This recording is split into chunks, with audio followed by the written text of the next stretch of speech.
Hello, everybody out there in listening land, and welcome to another episode of Dan and Frankie Go to Hollywood. My name's Dan. And I'm Frankie. And we are two friends who love to talk about movies because movies are life. Movies are everything. They're the reason we get up in the morning. They're the reason we go to bed at night. Why would they be the reason we go to bed at night? I don't know. This is one of those things where I'm just rambling a big intro. I have got nothing planned. We never script our stuff, do we? So, no. And then that sometimes leads to moments like this where I don't know what I'm talking about. But anyway. Well, I'll jump in then and just Please. say, because I want to say something and make sure I don't forget to say it, because I said something incorrect last episode, which is quite important in the end. Because when I was talking about the movie Mads, that very cool movie just out on Shudder recently, I said that it was made to look like it was all in one take, and I had misinformation. So turns out it actually was all one take. They literally filmed it all in one take, and they did it over 5 days. It took them 5 days of filming to get. Like the fifth day is the movie that we see. Right. It all came together. I think the first days they had technical issues with, trying to make this whole movie in one take. But Sure. So I just wanted to put that out there to show. I've been thinking about it since I watched it, and I really want to watch it again, but I haven't had a chance because I have so many movies I really want to get to. Because I want to watch it now knowing that it really was all one take. There's no, tricks to make it look like one take. They actually, I just can't imagine having all your actors. There's party scenes and stuff, so I'm like, to have all your actors and everything come together to be able to do the whole movie in one take, besides all the technical stuff. Yeah. I really need to see this film so badly because, anytime I watch a movie where there is a scene where they do one really big, long, continuous. So The Conjuring comes to mind. There was when the family's moving into the house. There's this really big, long, continuous take and everything, and I always have so much appreciation for what goes into that sort of stuff, like the amount of rehearsal and everything. But to do an entire movie, I mean, that is absolutely nuts. Because I did a short horror film for a one-take competition once, but that only went for 2 minutes or something, and it was basically two people walking along talking, so it wasn't any sort of real... Yeah, this has driving, and it goes to one house, and there's stuff going on there, and then they go somewhere else, and there's the party scene, and then there's lots of movement. It's not just all in one. There's out on the streets, just walking around, and all sorts of stuff. So it really is a big thing that they did. No, I've got to make that which is why I wanted to correct what I said. Yeah, no, that's totally understandable. I should have researched myself instead. There's nothing worse than relying spending on what 2 I was weeks. seeing. Nothing worse than spending 2 weeks thinking to yourself, you know what? I didn't say that right, and I really feel bad about that now. So, there you go. I really need to make that film a high priority kind of a film because, I think it's the sort of thing that anyone who's ever been involved with it, the filmmaking process, I think would really appreciate it. So, I will get around to it. I will. So how you been anyway? What's apart from all that? What's been happening? Oh, same old thing. Work, movies. Well, the other thing that of course, as much as we're into movies, we're also into music in a big way, and we've got a new Poppy album that has just been released. With my lack of movies that I've been watching, at least I can talk about this because for those who don't know, Poppy is an artist that we would you say we're obsessed? Probably not obsessed, but no, we're super fans though. We're really big fans. Yes and no. Well, I am, damn it. Her last album is not my cup of tea. Yeah, I know. Yeah, exactly. But at least we respected the fact that she did what she wanted and everything, which I think, Well, I mean, I can say that about all bands. Yeah, true.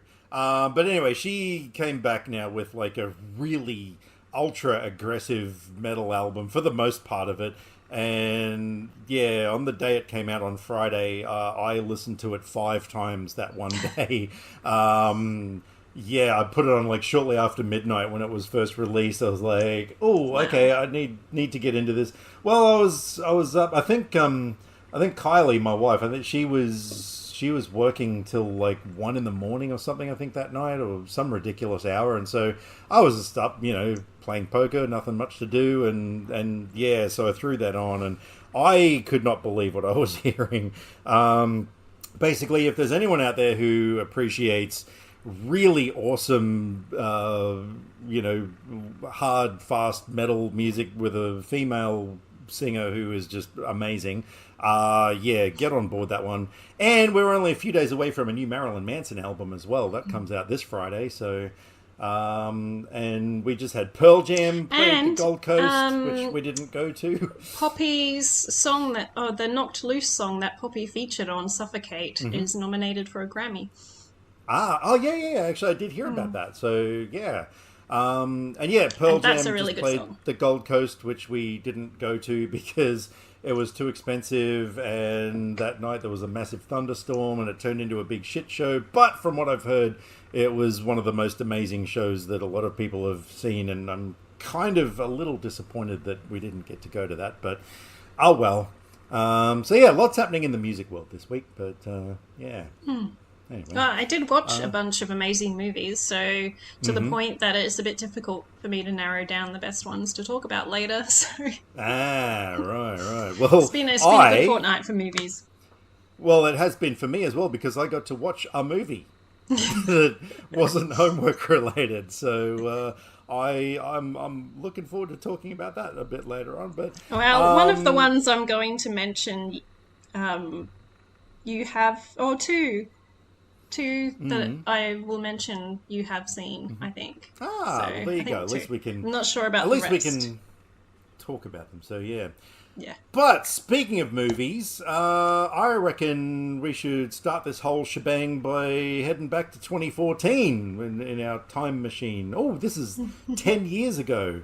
And please, tell people what the hell I'm talking about, because I have no idea. So Reeling in the Years is just a little thing we decided to do, highlighting underseen or underrated movies. And we're just going year by year backwards, just as a reference point, rather than just picking random movies. And, just so that if you haven't heard of these movies, then you might want to check them out. And my usual disclaimer, I use Letterboxd to... look at the movies I've seen to figure out which ones to pick, and Letterboxd goes by first festival screening rather than wide release, so potentially some of my movies may not have, officially properly been released in 2014, but if they play at a festival, they're on my list. Because, it doesn't really matter. We're just highlighting films, it's not important whereas when it came out. Go by Wikipedia, the 2014 in film list, which I can already see. The first film that I've got on my list on Letterboxd is listed as 2013, but I'm not changing anything. I'm just going with this. So I'm using Letterboxd because I like to just look through what I've watched and not have to scroll through all the things I haven't seen. That's fair enough. That's all right. In the end, we cover all the movies that we want to highlight. So exactly. Yeah, it's fine.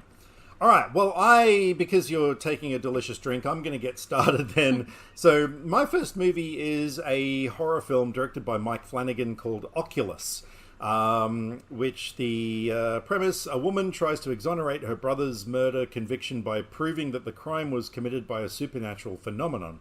So this movie has Karen Gillan, Katie Sackhoff, Rory Cochrane is in it, and a whole bunch of people. Have you seen this one? No, I've been meaning to, but I haven't got around to it. It is a really freaking cool movie. So it revolves around this family move into a couple. Hang on, it's been a while since I've seen it, but they have this mirror that's kind of like a haunted mirror, and like there's this whole big thing where it skips between two time periods, but the two time periods, like the people in them, start kind of, interacting with each other, kind of thing. If that makes any sense at all, I don't know. But yeah, it was really, really good.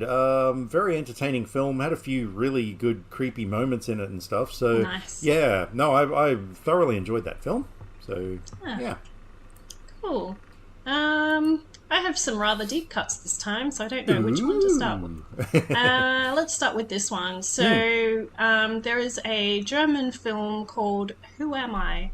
That was out then, which stars my favourite German actor, Tom Schilling. Mm-hmm. And this is about a guy who's a young computer whiz, and he's invited to join a hacker group that are getting into stuff. So then he gets caught up in that world. Mm-hmm. And yeah, it's a pretty fun movie. The next film I've got is also another one that Letterboxd has listed as 2013, but let's just go with it. That is a movie called Snowpiercer. Have you seen Snowpiercer? I have not. This was another film. So it was directed by Bong Joon-ho, who directed Parasite.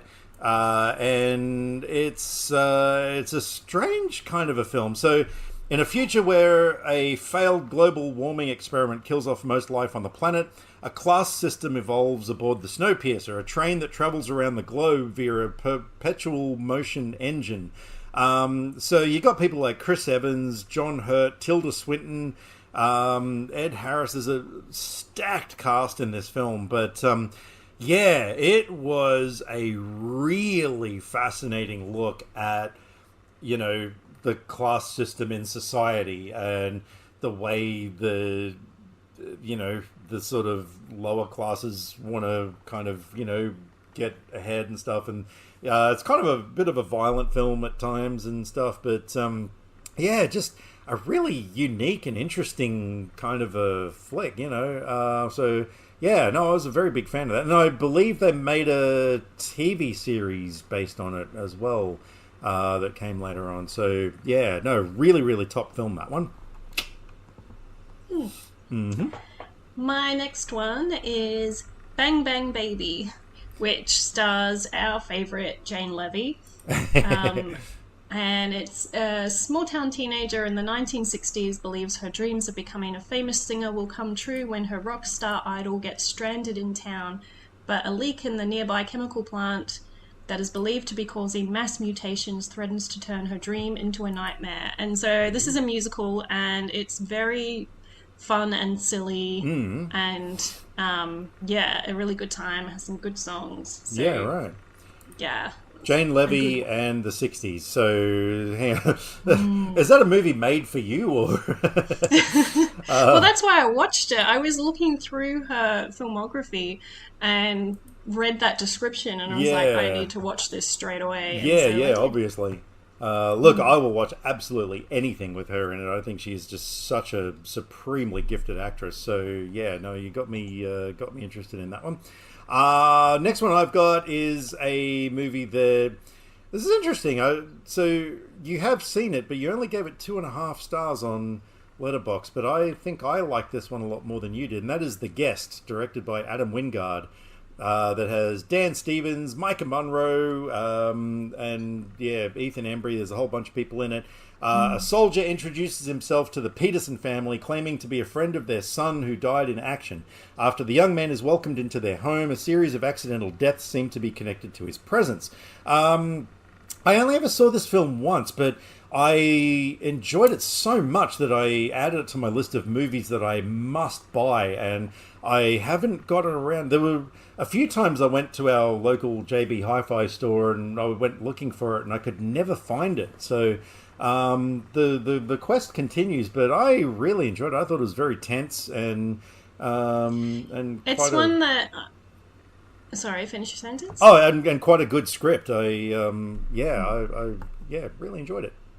It's one that I've been meaning to revisit because everyone loves this movie, and I actually don't remember it now, so I was planning to watch it again. Because, I mean, I love Dan Stevens, I love Ethan Embry, I love Micah Monroe, so I'm like, why did this movie not work? Why don't I remember it? So I'm going to watch it again one day and see if I maybe undervalued it. Yeah, right. Okay, cool. My next one is called Mommy, and I can't say that word properly. It sounds so weird to me. But if you say mummy, then people are going to think, oh, Brendan Fraser. Well, yes, there is that. This is directed by Xavier Dolan, and it's a peculiar neighbor offers hope to a recent widow who's struggling to raise a teenager who is unpredictable and sometimes violent. And yeah, this is like a drama, and yeah, I just found it really interesting. The guy who plays the son did a really good job.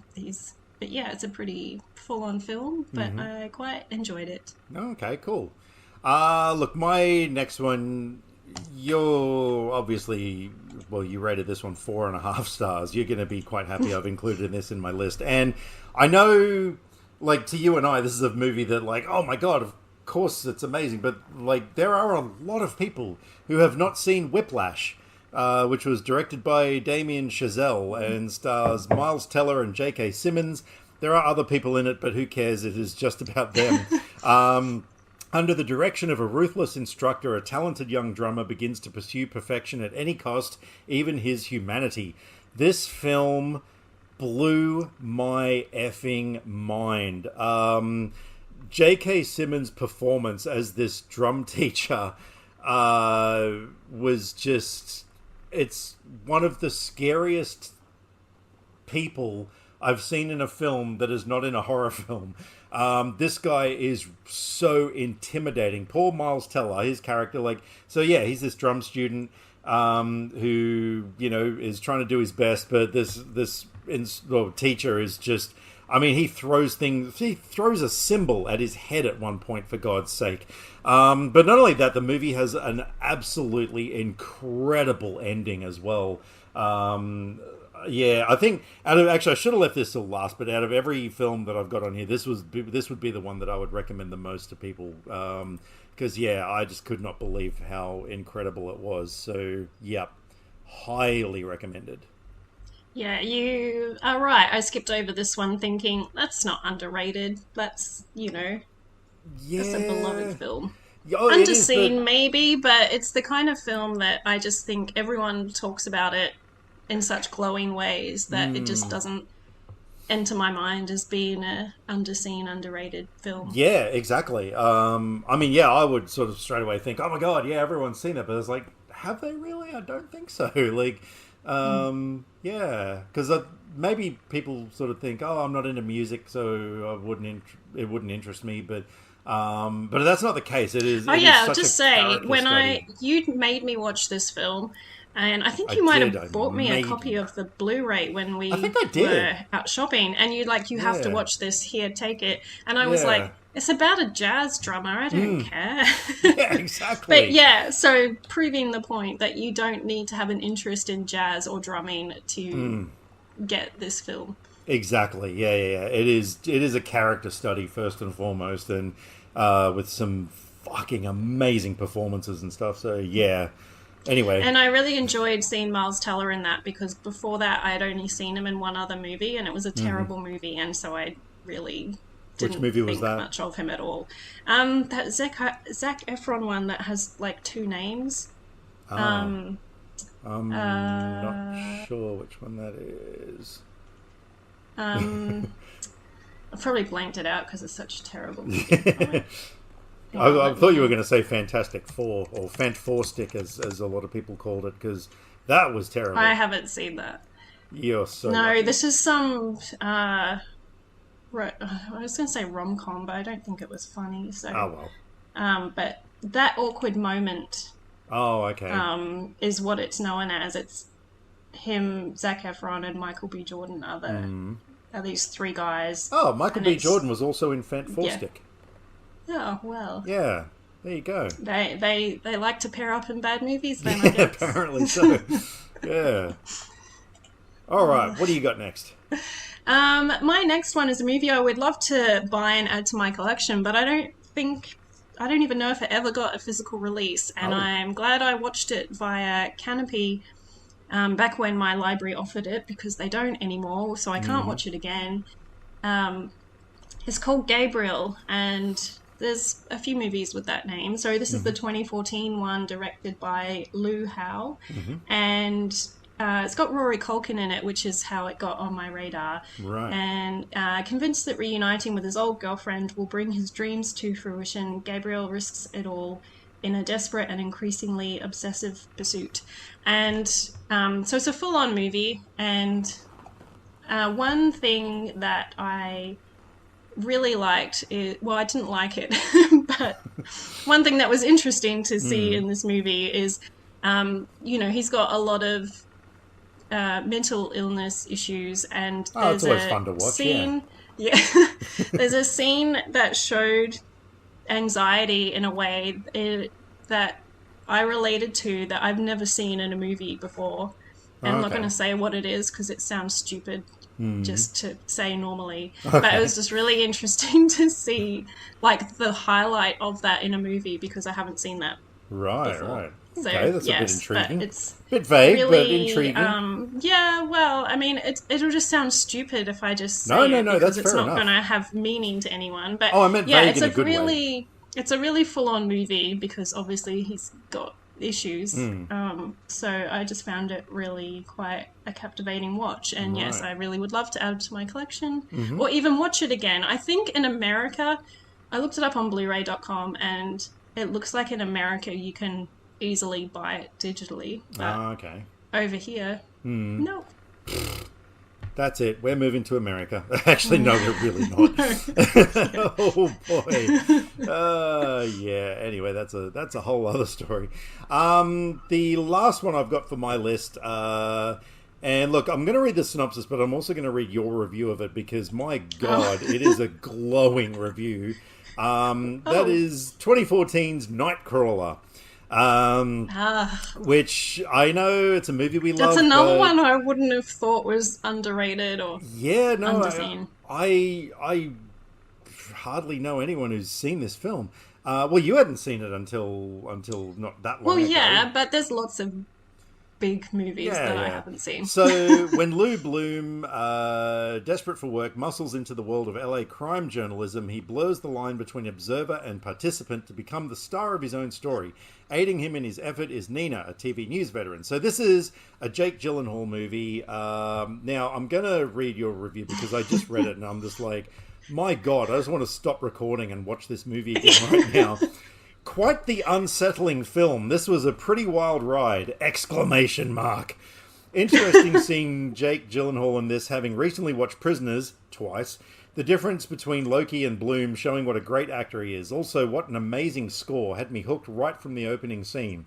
This is one of those films that's so good, with a character so fascinating to watch, but I won't revisit it much because he makes my skin crawl. The power of films. I love it. Wow, what a review. So, it is a truly extraordinary film, that one. I have rewatched it since then. And, right.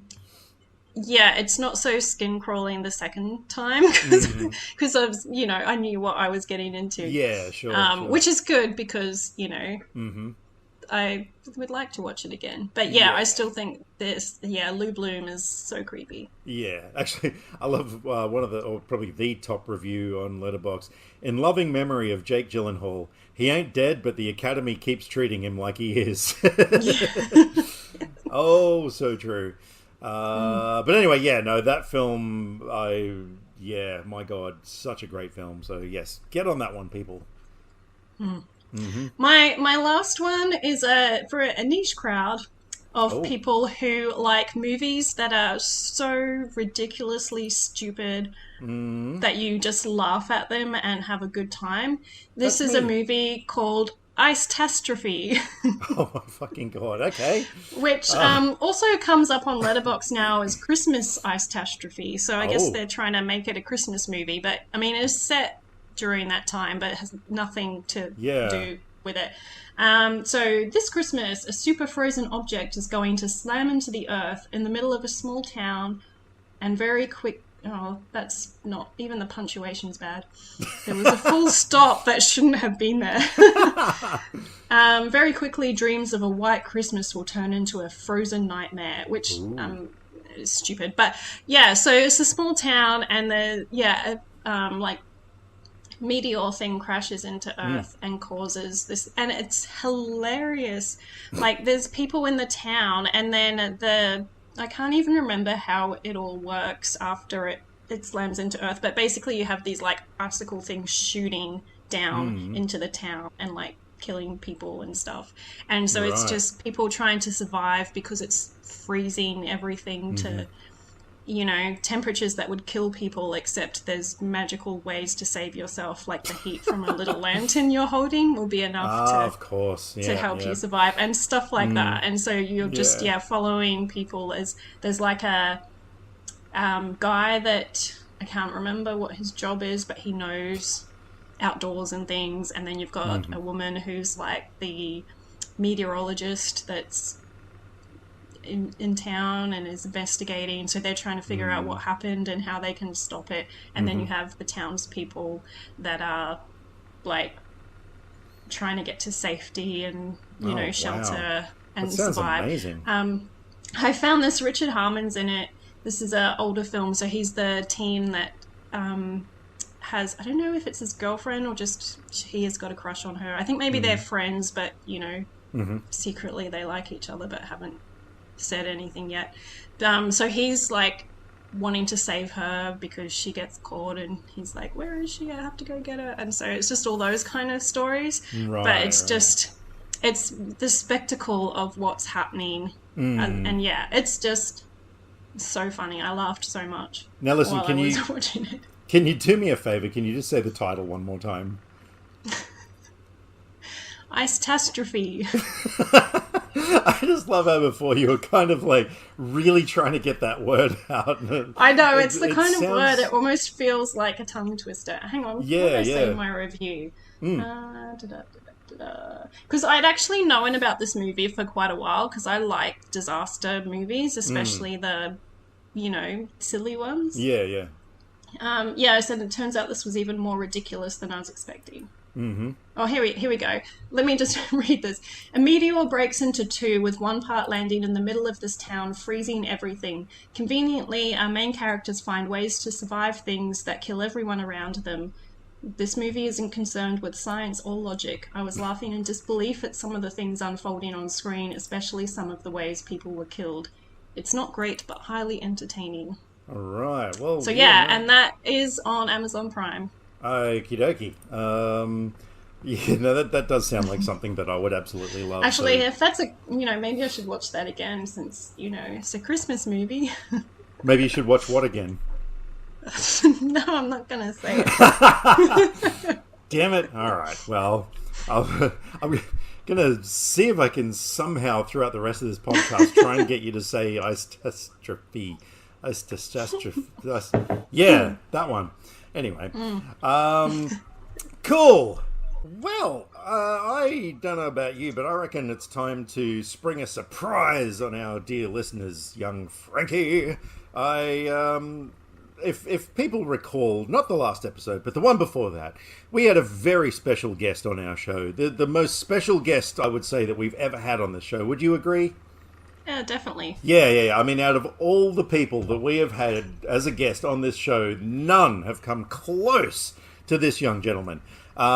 So we had a good friend, Nobbins, who is not only good friend of the show, but sometimes script writer, proposer of strange questions and scenarios. Look, if you guys listen to our podcast, you know who Nobbins is.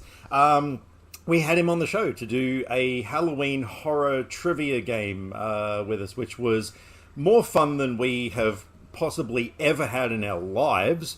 And that's really saying something, because we're fun people. But look, last week, Nobbins listened to our previous episode and he was like, God damn it, guys. Like, it's just empty without me. And we agreed, especially you, Frankie. You were just like, I just can't go on without Nobbins. So we've brought him back. Hello, Nobbins. Hello, Daniel. How are you? Excellent. Was that a one hell of an intro or what? Well, I appreciated the word special. I assume you mean it in the non-traditional meaning. Yeah, let's go with that. No, we honestly, that was just so much fun having you that previous time, and we were just like, you know what, we want to do more trivia, and we were inundated with emails and messages and phone calls, and Faxes. I even had faxes. People got their rotary phones out for the occasion. I even had a damn homing pigeon land in my backyard with a little message on it saying, "Bring back Nobbins." And then my cat mauled it. We thought that we'll make it a competition. Mm-hmm. Yes. So what's the deal there? Yeah, we thought let's just have Nobbins on all the time, and so we can do trivia all the time. And we will track our scores. And I'm stealing this from the Screen Drafts podcast in a way, but they have a competition on picking who they think people will pick. And the first person to 100 points has to buy the other person a Criterion release. So I thought we'll do something similar. Not Criterion, because they're really pricey over here. Yeah. But, we'll just buy a Blu-ray for the other person.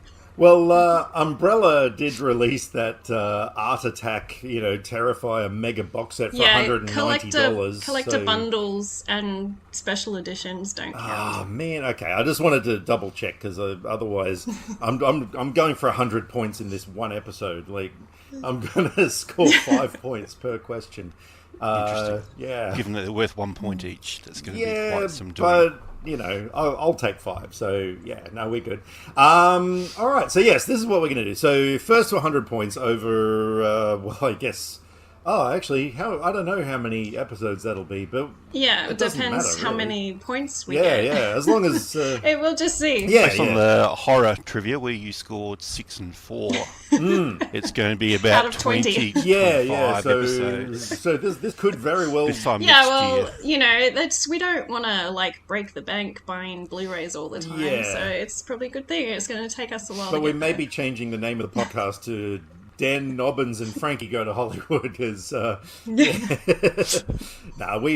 have absolutely no objections to that. He's a special guest, like Heather Locklear on Melrose Place. He can just be the special guest star that's in every episode. That's right. You Nobbins are our Heather Locklear. I'm okay with that. Yeah, you're way better looking though, so there's that. All right, well, without further ado, I reckon we just get stuck into this. So, what do you got for us, Nobbins? And what are the rules? And what's talk to us? Talk to us. So the rules are: I'll read out the question. You're welcome to buzz in at any point in time, but at which point I'll stop the question, and whoever buzzes in first will get the chance to answer, but without all of the question. If they get it wrong, then the question gets passed over to the person who didn't buzz in, and they get to go. Right. So 1 point per question to whoever gets it right. 20 questions on a topic which will be revealed after question 3. Oh, okay. This is interesting. Wow. Yeah. So I think this week we'll just go Dan and Frankie for your buzzer names, just to make it easy. So I say Frankie? Yep. Okay. And that way, Frankie's got the easier name to jump in with. Yeah. Oh, damn it. All right. Challenge accepted. Nice. All right. We are ready to go. So, going to start with the question that I asked each of you. Same question to both. The first question... Which is rigged, I think. First question is to you, Frankie. If you had to choose one of these movies as the only one you could watch for the rest of your life, which one would you choose? The movies in question are Lost in Translation, Captain America the Winter Soldier, Her, The Prestige, or Jojo Rabbit. So, am I answering what Dan picked? Yes. Oh, right. You didn't say that. Yeah. If you had to answer the right question, that would this is going to be an easy point. Well, but you asked me which one I would pick, and I was like, oh, is this I got the answer earlier, so you answer and we find out if Dan was correct. Yeah. That was... Okay. No. Wow. You choose what... okay, so which one would Dan pick of those things? Which is why I think it's rigged, because there's so many options that are Dan movies. And so I'm like, well, I know 3 of them he really likes, so which one would he pick as the most rewatchable to keep watching? And I'm probably going to pick the wrong one because I always do. I'm going to say That attitude, you definitely will. Jojo Rabbit. No, sorry. So close. Told ya. So close. It was Captain America: The Winter Soldier. Yeah. Which is the other one I was thinking of. Yeah. So, of course, that was the right one. Lost in Translation, it's been that long. I've only ever seen it once, and it was so long ago. And I just realized what the common thread is between all these films. Wow. Her, I haven't actually seen. The Prestige, I really enjoyed, but, Jojo Rabbit, yeah, look, that would have been my second favorite, but it's such a depressing film in ways that... Well, that's why I wasn't going to pick it, but I just know how much you really love it, I do. So I should have gone with but my Winter guts, Soldier but... is just entertaining from start to finish. Like, wow. Woohoo! Yeah. So... Okay, question 2 to you, Dan. What did Frankie pick? What are the choices? No, just kidding. I'm going with Captain America: Winter Soldier as well, because it's so entertaining, and I know she likes entertaining, and so that's my answer. Correct. Yay! Well done. Yeah. Which was the easiest question, because 2 of those movies I'd be happy to never watch again. Which 2 are they? One, Lost in Translation, and... Her? What are they again? Prestige. Yes, The Prestige. Even though you're a Nolanite. Doesn't mean I like every single one of his films.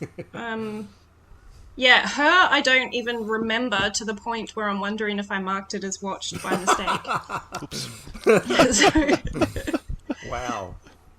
Okay. So yeah. This one might be easy for Dan. Which actor connects these 5 movies and is the subject of today's quiz? That would be... Anyone? Frankie. Are we... Yes, you need to buzz there you in. go. Scarlett Johansson. It is indeed Scarlett Johansson, whose birthday it is on this Friday the 22nd, and she is 40 years old. Wow, I didn't get her anything. Oh. That's 40 years in a row I've forgotten to get her a present. Can't believe it. Terrible. So, yeah, some famous people have their birthdays on today. As you both know, it's Friday the 22nd. Oh, yeah, because we're live right now. Now. Jamie Lee Curtis is turning 66. Wow. Mark Ruffalo is turning 57. Terry Gilliam is turning 84. Wow. And Mads Mikkelsen is turning 59. Happy birthday to all those. Yes, because, obviously we're all definitely listening right now, right because, we're very popular amongst the celebrity community. Yeah. Absolutely. Wait a second. Question. Hang on. What date are we... Hang on. Oh, is that the 22nd? Do you not know I what actually date it really is? don't. Dude, I have like nearly 6-month-old twins. Don't go there. Every day is Friday the 13th. Yeah. Because I'm just looking at a very, very special happy birthday for the 23rd of November, which at the time this episode comes out will be tomorrow, to Neil Breen, who turns 65 years old. So, yeah, I'm so glad I looked that up. That is so appropriate right now. To think we could have had a trivia quiz. Is it too late to change it? Damn it. Okay, fair enough. All right. Anyway, happy birthday, Neil. Question 4. What thriller, starring Sean Connery and Lawrence Fishburne, was Scarlett's second movie and her first significant role? I'm guessing this is not a multiple choice. Oh, poo. No. I'll give you the letters of the initials of the movie. Frankie. It's JC. Just Cause. Yes, Dan. How the fuck did I know that? I've never seen it before. don't know, but well done. I was I actually didn't going know to it was a say Just movie. Cause, and then when you said JC, I was like, holy shit. That's crazy. Well. I've got one of these moments where I can kind of see the video cover. Sean Connery, Lawrence Fishburne, but yeah. There you go. I don't even know what it's about Some or memories. anything. Like, yeah. I vaguely remember it was a reasonable movie. It was some sort of legal Right, thriller, right. if I remember correctly. Yeah, that is so crazy. Sorry, I just actually shocked myself. Wow. Yeah. It explains the hair. No, it would have explained the like sudden moment where I jumped out of my seat and was like, holy shit. Yeah. Wow. Woo. So this Right. is a multiple choice question. How many Marvel movies has Scarlett reprised her Black Widow role in, according to IMDb credits? Is it 7, 8, 9? Now, when you say reprise, so...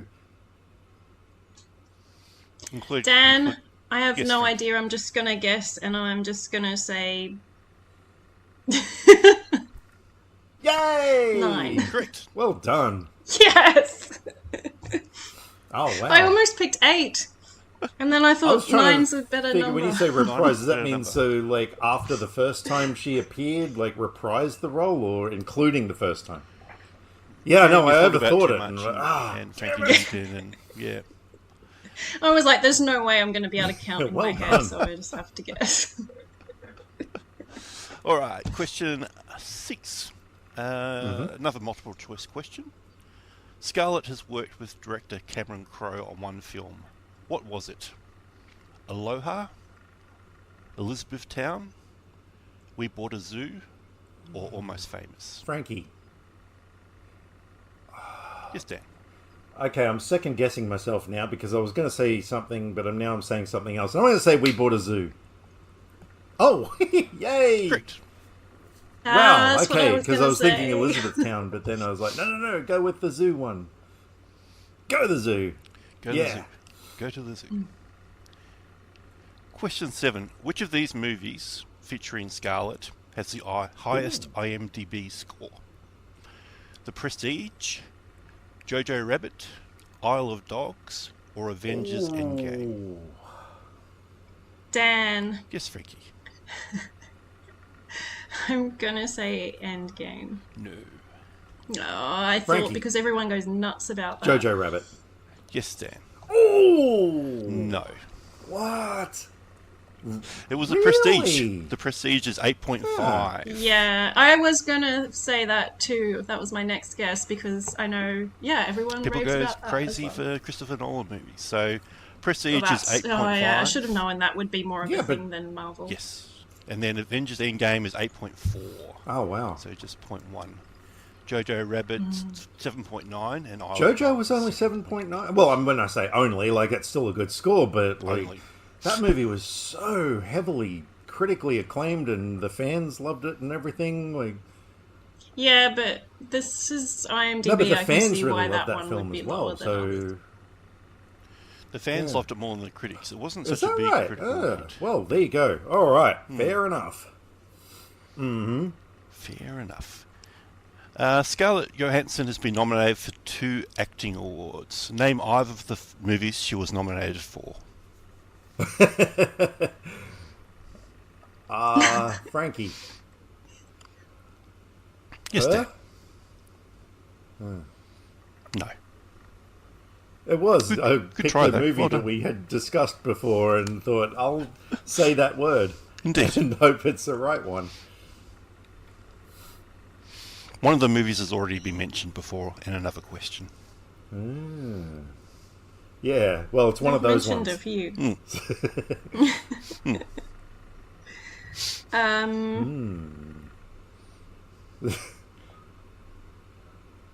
I don't What? know. Why don't you just I guess pass. a movie? Pass. Like, Because I don't want to.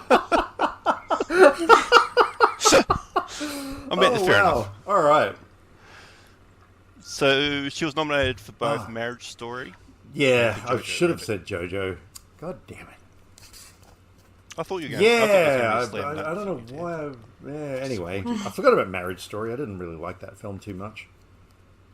Yeah, Yeah. I haven't seen I it. haven't seen it either. Anyway, She is featuring in the next movie for which major franchise next year? Is it 1, Captain America, 2, Avatar, 3, Jurassic World, or 4, Saw? Frankie. Would it be Yes, Avatar? It is not Avatar. Why not? But once again, good on you for having a go. I think because James Cameron that would hates be it. why. Yeah. Oh well. Over to you, Frankie. It's Jurassic World. Nobbins? Or she just I'm did? waiting for Frankie to have a guess. Ah! Oh, I she lost said you there Jurassic for a second. World. You went, you froze. Yay! Jurassic World is correct.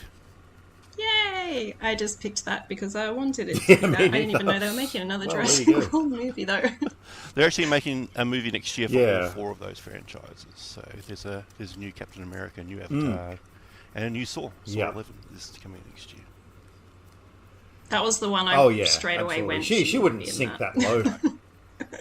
Sorely. Surely. Or something. Not for Yeah, a few anyway. years at That least. being said, the last one was a quality film, so yeah, you know. Yeah. Yeah. Anyway. Can you name either of the films featuring Scarlett that were released this year? No. There's 2 movies. Oh, that she's in. Dan. Yes, Frankie. She was in. Well, I hope it was her now. In Fly Me Wow. to the Moon. She was. Correct. Yes. She was also in Was she? Transformers 1. Oh, okay. Well, there you Apparently. go. Yeah. Question 11. To which Canadian movie star was Scarlett Frankie. married from 2008 to Was it 2011? Ryan Reynolds? Yes, Dan. Yeah, I thought so. Yeah. What's I don't know how I wrong? knew that, because I'd stay away from celebrity relationship Ah, stuff. I only knew one marriage that Yeah. she had, I think. Who was that? Was she married That herself? was her. No, never mind. It might not be. What? Anyway. No, she Yeah. Yeah. Hey, learning to love yourself is the greatest love of Yeah. all. That's a. Oh, you know that song, do you? You don't know the other song. Anyway. Question 13.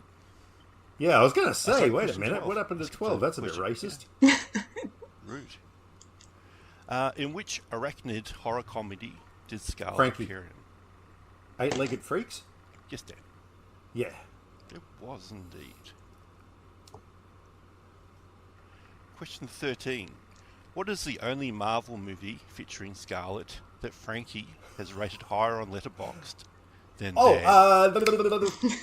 oh, hang on, no, she wasn't in that. Or was she? Oh, shit. I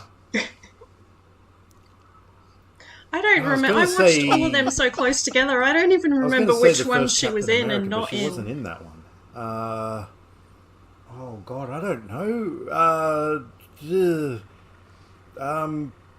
Frankie. Yes, Dan. Iron Man 2? No. I don't know. The floor is yours, young Franklin. Would you like to take a guess, Frankie? I don't even remember which ones I rated highly, except my top 2, and I don't think she was. Oh wait, is it the Avengers? No. What was it then? It That's is the only one I remember I rated highly.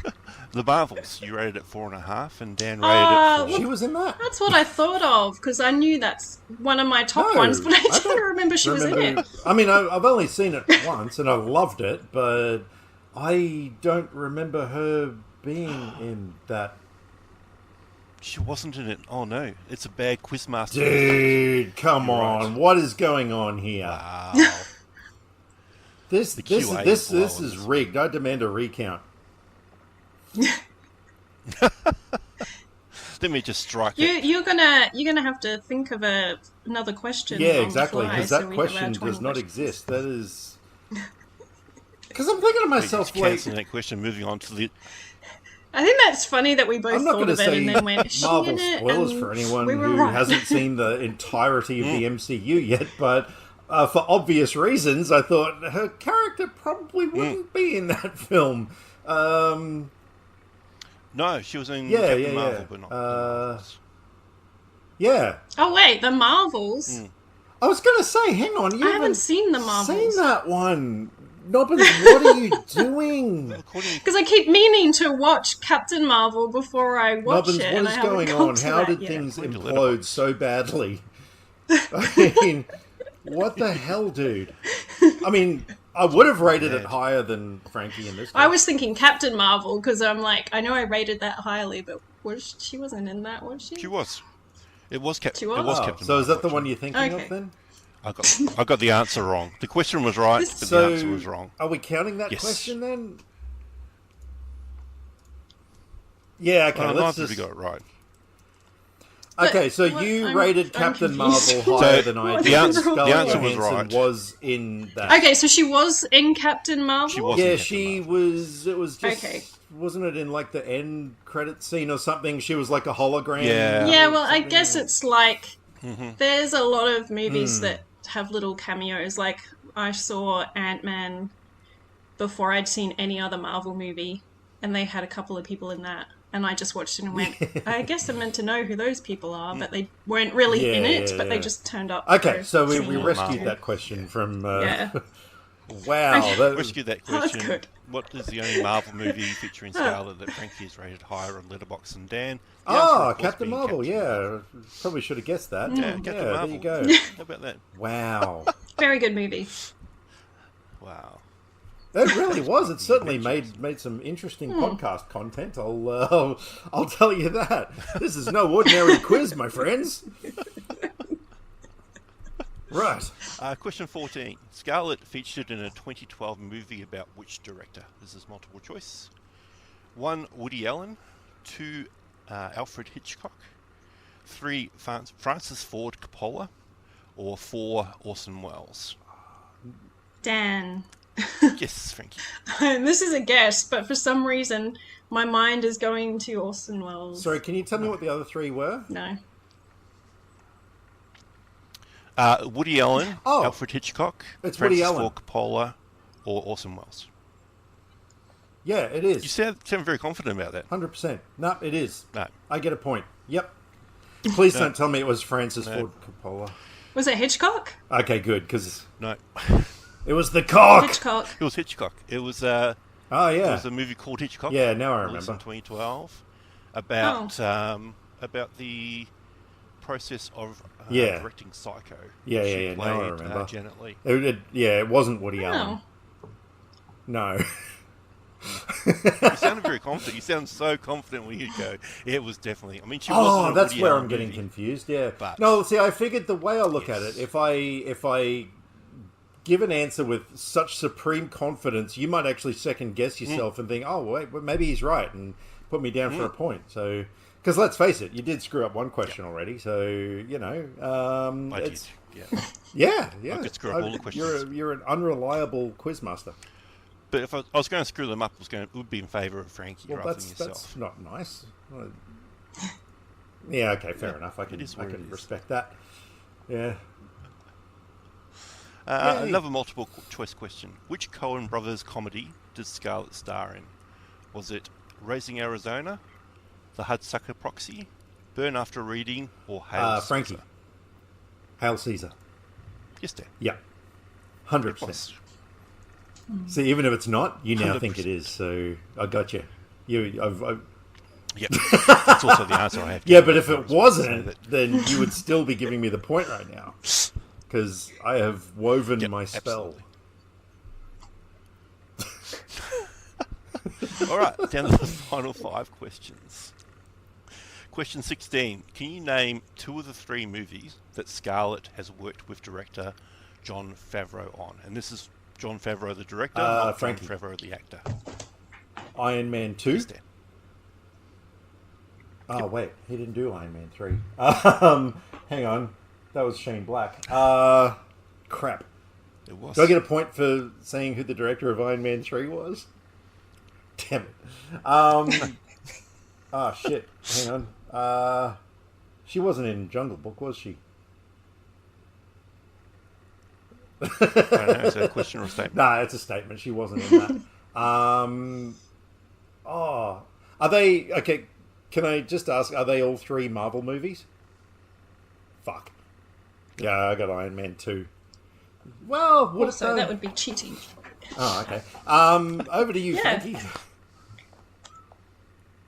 I don't know what movies he directed. There's one Marvel movie there. And I've said the Marvel movie, so I've basically given you the answer.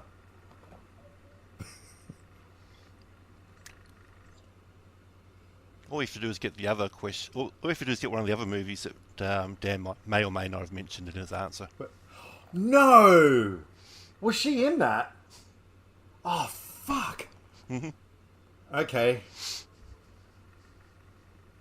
What, the Jungle Book? God Yes. damn it. Well done. Congratulations. She was also in Chef. Oh, I didn't even know that was a movie. Oh, it's an awesome movie. Oh, yeah. I That is really a love fantastic Chef. film. I thought it was a good movie. Question 17. Who plays opposite Scarlett in the 2005 Michael Bay action thriller, Frankie. The Island? Obi-Wan Kenobi. Ewan McGregor. Yeah. Fuck. I forgot his name for a second. I'm like... the guy from Trainspotting. The dude from Ghost Rider. That's all the information I need. But I can't remember his name.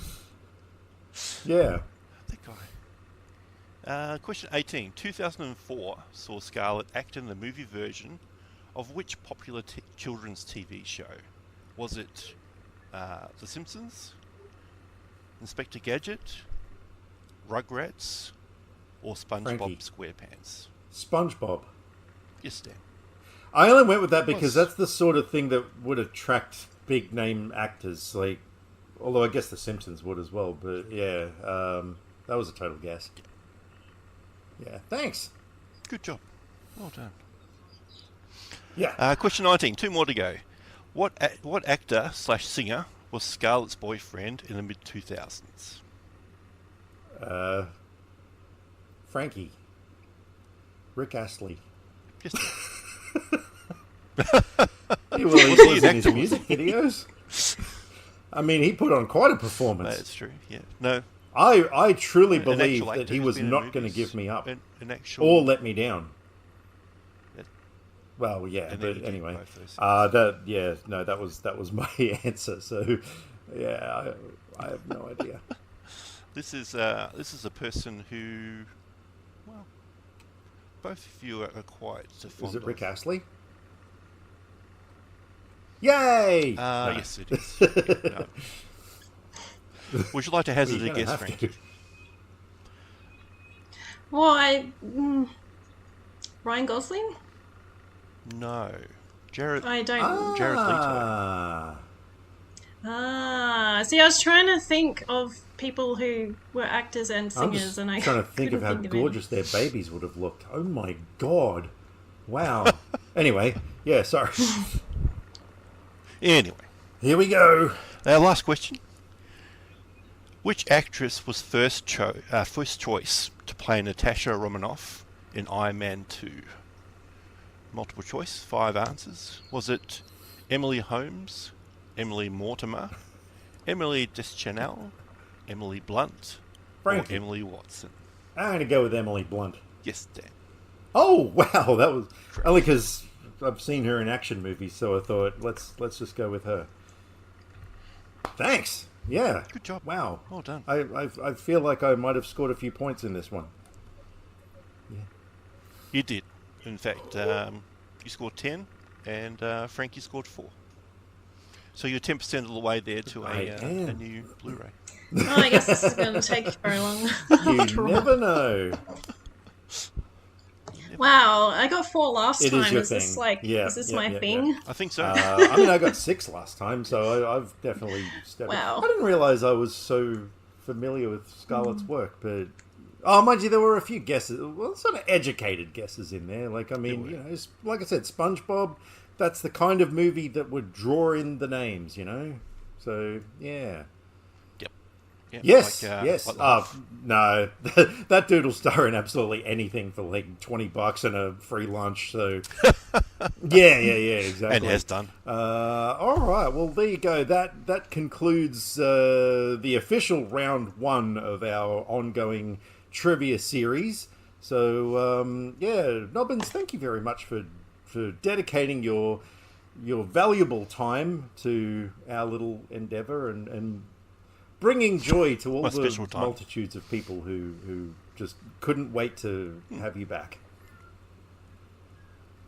So I guess maybe the theme for next one needs to be weird movies or something. Look, honestly, let's go with art house cinema for the next one or something like that. Because, yeah, I don't know.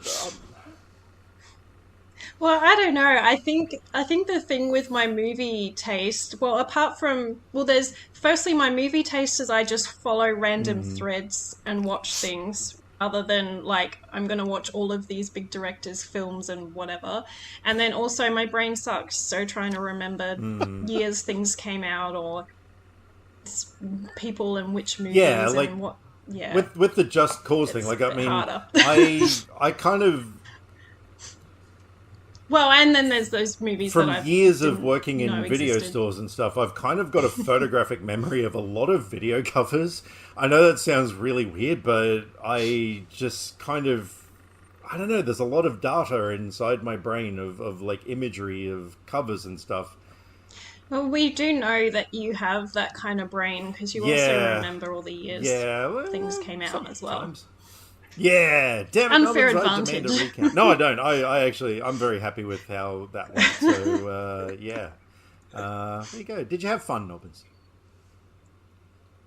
Sure. Wow, that's, do you actually want to come back? I mean, you know. It's always a pleasure talking to you both. All right, well, we're gonna keep going with our little podcast that we do. So yeah, we're gonna say thank you very much, and we're very looking forward to the next round on the next episode. So yeah, thanks, Nobbins. Hooray. All right, see you next time, Nobbins. Bye. Well, there you go. That was fun, and look, you did well. Okay, I mean, I did more well. I just need to try and get more than 4 next. I know, what is going on? That is absolutely crazy. How can I like movies so much? Why am I so bad at movie trivia? Oh, come on! No, look, I'm sure the next one you're going to absolutely 4 out of 20. I mean, obliterate me. Yeah. Although I did know a few that you beat me to the buzzer, so you know. Yeah, exactly. If it wasn't a competition, I probably would have got some more points. Yeah, and if you had, I would have got some more points. 10 minutes to think of each answer and Google it.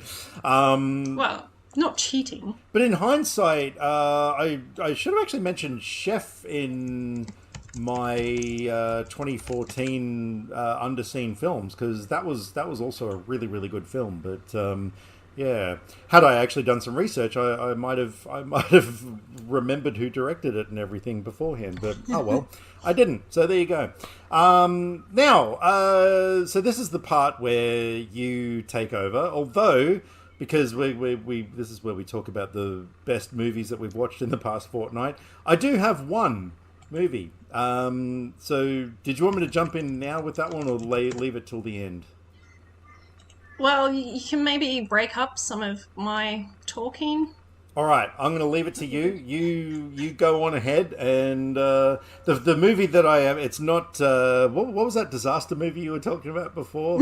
I'm not going to say it again. All right, well, it's not that one anyway. All right, well, you take it away, and let me know when I should jump in, because I don't know. I have watched a lot of good films over the last fortnight, so it's really hard to pick which ones to talk about. But there's some that I don't need to say much, so I might just mention in passing, because I've watched a couple of newer films, as well as a bunch of older ones. I will start with Radiance. They are a UK Blu-ray label, and they've become one of my favourite labels because they release really good films. And it's interesting because majority of what they release I've never even heard of. Okay. But it just shows, when you have good curation, then it all works out. And the guy who runs it, Fran, I can't remember his surname. He used to work at Arrow, so, and then he just branched out on his own to do Radiance. So I have come to the stage of buying everything that they release because it's going so well. But I've been not watching them as fast as they're coming in. So I've been trying to make a point of watching them more. And one of them, there was one that, you just sometimes get a feel for a movie based on, like, images that you see. And I had that with one that they released, which I'd never heard of course. And then when I ordered it, they had released they released Planet of the Vampires, which sold out instantly. Right. And they released a new edition for it because, there was such demand. So I was like, oh, well, I'll order that because, that's a gap in my collection because I didn't order it in time. Right. So I got this one I wanted to see with it, not realizing that Planet of the Vampires was a pre-order. Oh, okay. And so that was maybe April. Oh, wow. And so I had to wait until it was either October or November that got released. I had to wait all that time, but it paid off. And I don't know how to pronounce this name. It's an Italian name. So it's Bandits of... I want to read it as Orgo Solo, but I heard someone say Orgosolo, so I don't know. But anyway, by the director Vittorio De Seta. And this is from 1961, and he was a director that did a lot of documentaries. The second disc in the set is actually 10 of his short documentary films. And this film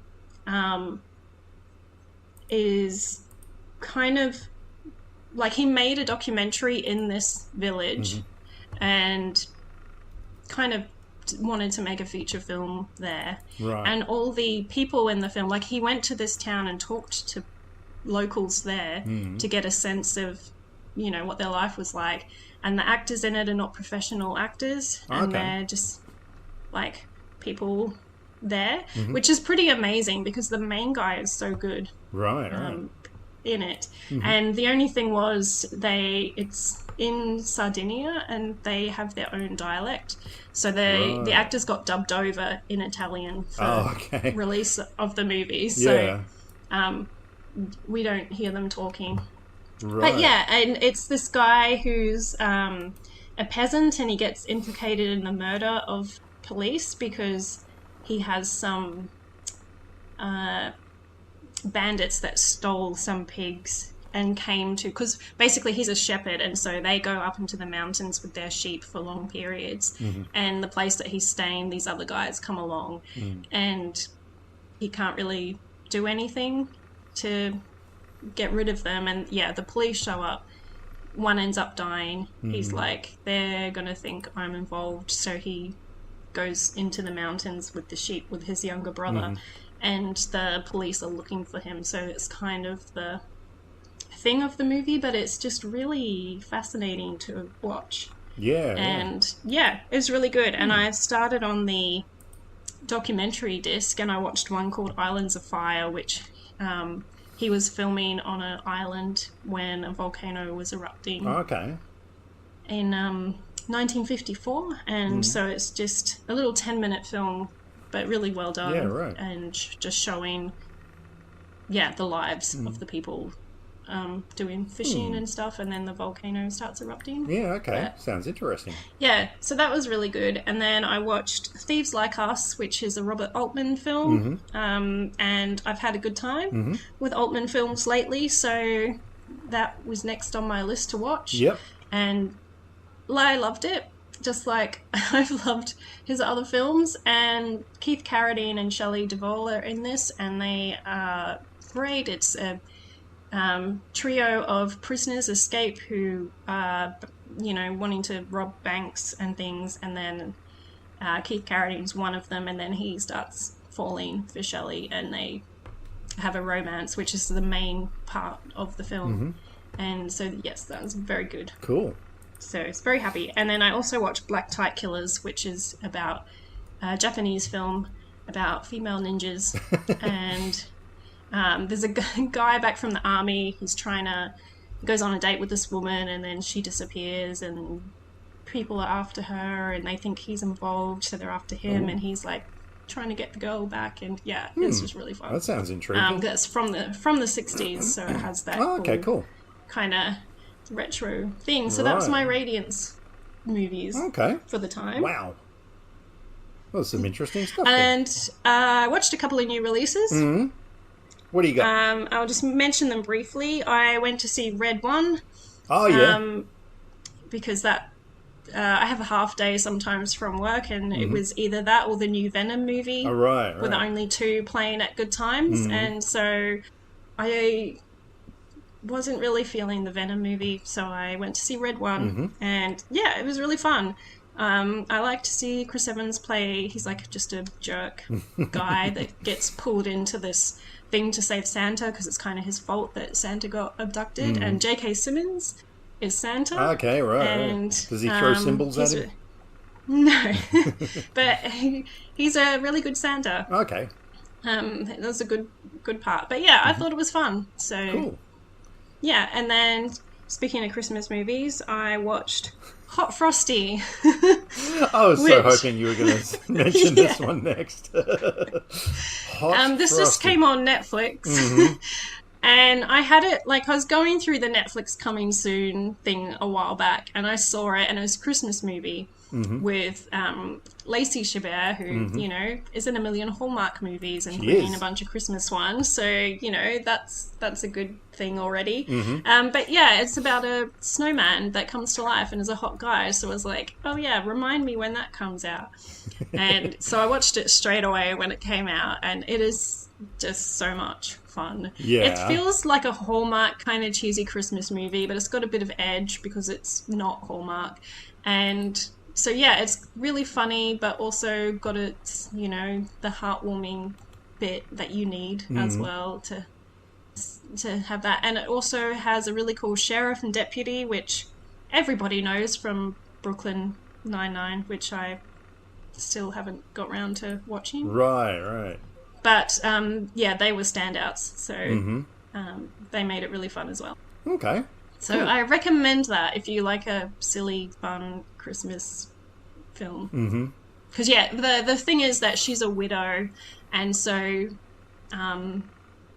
you know, she's, you know, not repairing things in her house, and not really, you know, she's still not dealing with her grief so well, and so, you know, this guy who's a snowman is going to come and help her, you know, lift her spirits, get her in the Christmas spirit. Look, there is nothing you can say to describe this film better than its own title, Hot Frosty. I mean, my God. Well, yeah, I did read a review on Letterboxd from the guy who wrote it, and he said that, you know, it was just like a joke idea that popped into his head one day, and then it was a story he told his friends, and then had the punchline at the end, and it's called Hot Frosty, and then he said it kind of stayed in his mind and, you know, wouldn't go away, so he ended up writing the movie, and he's like, I had to keep the title, and they let him keep the title, so yeah. So yeah, that was a good time. It does sound amazing, yeah. Like, as soon as you told me the title of this movie you were going to watch, I'm just like, what the fuck? There is actually a movie called Hot Frosty. All right, fair enough. I mean, if you've got... What was that other Christmas one, the disaster one? That had a good title? Yeah, it's not really a Christmas movie. Well, you said it... Yeah, anyway, never mind. Fine. What else you got? The other new one I watched was The Substance. I finally got to it. Ah, man. And you're so lucky. I was a little disappointed that I don't find it the 5-star masterpiece that like 90% of people do. But it's still a really good movie. It's really interesting. I'm still thinking about it. I think the performances are amazing, and I hope they both win awards for stuff, because they both did a lot, especially Demi Moore. She was, you know, the stuff that she did in that. People are saying pretty it's amazing. like one of her, best performances she's ever given and stuff. So yeah, man, I'm so envious of you right now. I mean, I nearly watched it last night. I got to the point I was like, oh, I'm actually pretty keen to watch this movie, and then I realized it was 12:30 at night, and it's a near 2.5 hour movie, and I was like, yeah, I'm probably not going to start it now. Yeah, I didn't. All right. Well, why don't you say what you did watch? Alrighty. Before I get to the rest of mine. So yeah, I finally got it. Well, I sort of had a moment where I was like, oh, I can watch a movie. Which one am I going to pick?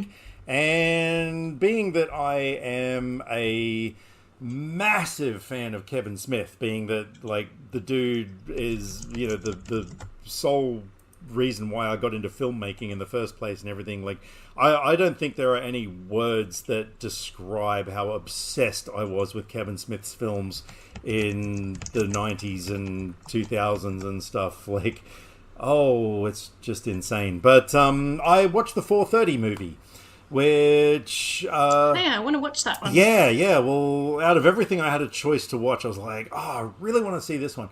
So yeah, like from the trailer, it looked like a really sort of cute, coming of age love story set in the 80s, revolving around a movie theater and stuff. And I was like, oh my god, like this seems like a really cool film.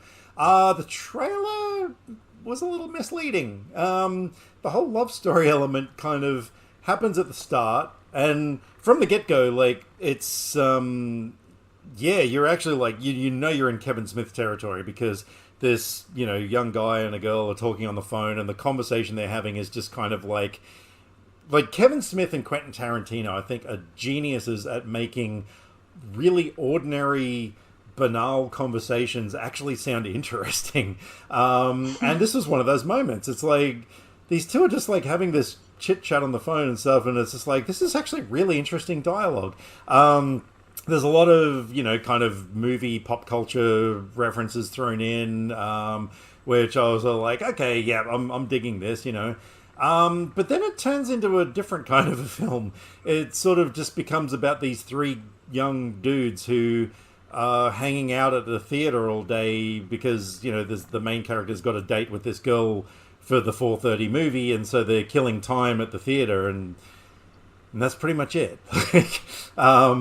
Then, yeah, and there was just sort of too much of that. And it was one of those things where the pop culture references started to get a little bit on the nose. Like, they were just really forced in there because Kevin Smith's like, oh my god, I can, I've got a chance to mention this movie, I'll throw this in. And there are also a lot of moments where there were kind of jokes about things that will happen in time, you know what I mean? Like, they're talking about Star Wars, and of course, they're like, oh, it's only ever going to be those three movies. They're never going to make any more Star Wars films. But then they stretch that too far. Like, what? Are they going to then go and make all these TV series? Oh, how about one about Boba Fett and stuff? And it's sort of like, oh, come on, guys. This is just, like, so freaking forced. You know what I mean?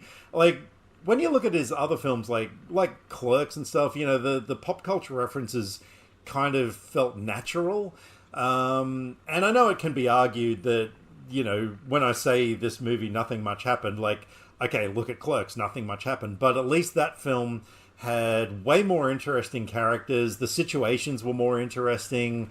And yeah, this movie, it was good, like, but I didn't love it, and I don't know if I'd ever really watch it again. It's one of those movies that you wouldn't go out of your way to watch it, but like, if you were sitting with friends and someone was like, oh, let's watch this one, you'd be like, okay, sure, I'll watch it again. It's harmless fun. I did love seeing, the sort of Kevin Smith alumni were in it, Jeff Anderson, who played Randall, he had one very brief moment in it that was cool. Jason Mewes had a hilarious cameo in it.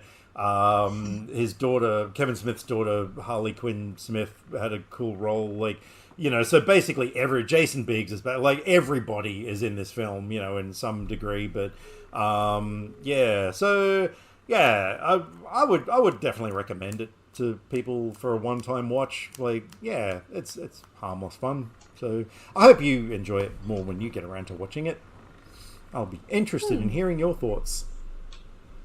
Yeah, so hopefully I will get to that one soon. It's a bit hard at the moment. I feel like I have too many movies on my high priority list. Yeah, of course. And then things pop up out of nowhere that change my mind about what I'm going to watch. Yeah, right. Like watching Hot Rod for our last episode. That made me watch Popstar again after because I was just like, let's have some more Andy Samberg. And then that led me to, well, not led me to, but I thought I was going to do a double feature, but I didn't have time because then I also thought of Josie and the Pussycats as well as like a music movie and you know, and with the coolest boy band that they're only really in the beginning, but yeah, for obvious reasons, it's still worth watching. Oh god, yeah. But so I hadn't seen this movie for so long that I didn't really remember a lot of what happened. I just remember little bits and pieces and du jour. Yeah. It was so funny watching. I love that it opens with them. It's just such a fun opening to the movie to see they just arrive at an airport where all their fans are. Yeah. It's hilarious. I didn't even really... I mean, it was one of those movies I was just kind of like, meh. But I loved all the du jour stuff so much, and I loved that... Because the DVD comes with 2 music videos and everything. So, like, I actually own the DVD purely for the du jour stuff. I went freaking nuts over du jour at the time. And I even, like, came up with my own concept for... I wanted to do a boy band mockumentary. And I even went as far as I wrote an entire song... and sort of had like a cast of friends in mind that I was going to do, and we had this idea for a music video where it was going to start with like, you know, there's a hotel or whatever, and you know, people outside and stuff, and a limo pulls up, and then you know the door opens, you got the close up of the foot, you know, coming out or whatever, but then it comes back and it's just some celebrity or whatever. But then a taxi pulls up afterwards, and our boy band gets out. And so the band was going to be called Bois, Bois, which was kind of a play on words because, of course, it looks like boys, but it's Bois, which is the French word for wood. And the song that I wrote was called C'est Bois, which could be French for it is wood, or in this case, it's like say as in S-A-Y, and like I still remember one line from this song that I wrote because it was one of the fucking most ridiculous things I've ever written. The chorus went something like, what is it? You know you want to see us, you know you want to be us. Say our name and be a superstar. C'est bois. And I just always loved that line. Like, how would you be a superstar for saying the name of a band? Like, but it kind of suited that sort of era. Like, you know, they did have stupid lyrics like that and stuff, but... Yeah, but we never quite got around to making that film, as in a lot of... I've got about 1,000 films in my mind that I want to make before I die, but no, there was... the reason I'm saying all that is because it then turned out there was actually a really amazing boy band mockumentary from Norway called Get Ready to Be Boys Voiced. Boyz voiced. Like... And this movie came out and I checked it out and like it was amazing. So yeah, that is... Have you ever heard of that film by chance? No. Yeah, it's probably kind of obscure, but especially being Norwegian. But no, I highly recommend it if you're after a really cool boy band comedy film. Get Ready to Be Boys Voiced was freaking amazing. So yeah, but no, du jour, man. Like, yeah, du jour means everything. Yeah, but this is a fun movie. The songs are fun. It's hilarious seeing all the product placement stuff. Yeah, that's right. And it's just funny. It's advertising for all these places, but the message of the movie, it's kind of interesting. And Ellen Cumming's great in it, Parker Posey. So yeah, it's it's just a really fun movie. Yeah. So I'm glad that I revisited that. No, I'll probably, one day I'll probably rewatch it, like, because I know I was a bit kind of, nonplussed about it at the time, but I don't know, maybe it was one of those things where, I probably need to rewatch it and I'll enjoy it more. I don't know. Anyway. I've just looked up Get Ready to Be Boys Voiced. Yeah. And average rating 3.5. Okay, that's pretty good. The top review on Letterboxd. This is actually one of the funniest Scandinavian movies ever made. For some reason, only Australians know this. Oh, okay, that's interesting. Well, there you go. We know. Well, I know this, and I'm Australian, so maybe there is some truth in that. I wonder why. Oh, and the next popular review has a line at the end saying, "Did my bit for Australian cultural outreach by showing this Norwegian film to some Europeans." What is going on here? Why? Okay. Because I think, how did I see it? I think it was on SBS or something at one point. And I checked it out there. I don't know. But anyway, that's very strange. All right. The other movie that Hot Rod led me to is The To-Do List, which I did have in my watch list, and for Aubrey Plaza, I saw she was a comedy with her in it, but I never got round to watching it. But also Bill Hader's in it, and Rachel Bilson, who I haven't seen in anything for ages, and. Yeah, it was pretty fun. It was interesting. It's like a kind of, teen sex comedy kind of thing, but with a female protagonist, which you don't normally get. Exactly, so it's very interesting to have it from that side this time. There are a couple of questionable things in it, but... if you know, you know. Yeah. Yeah, no, yeah, so that was fun. And Andy Samberg is doing an Eddie Vedder, so... that was really interesting. There's a band in the movie, and he's obviously styled himself on Eddie Vedder. He's got like the hair, the outfit, everything. And Bill Hader also does a Eddie Vedder impression, right, which is absolutely terrible. Yeah. And the character in the movie tells him that, and I'm just like, yes. And yeah, so it's really fun. And it's very 90s feeling too. It's set in the I think it's set in 92 or something. And it actually felt quite like it.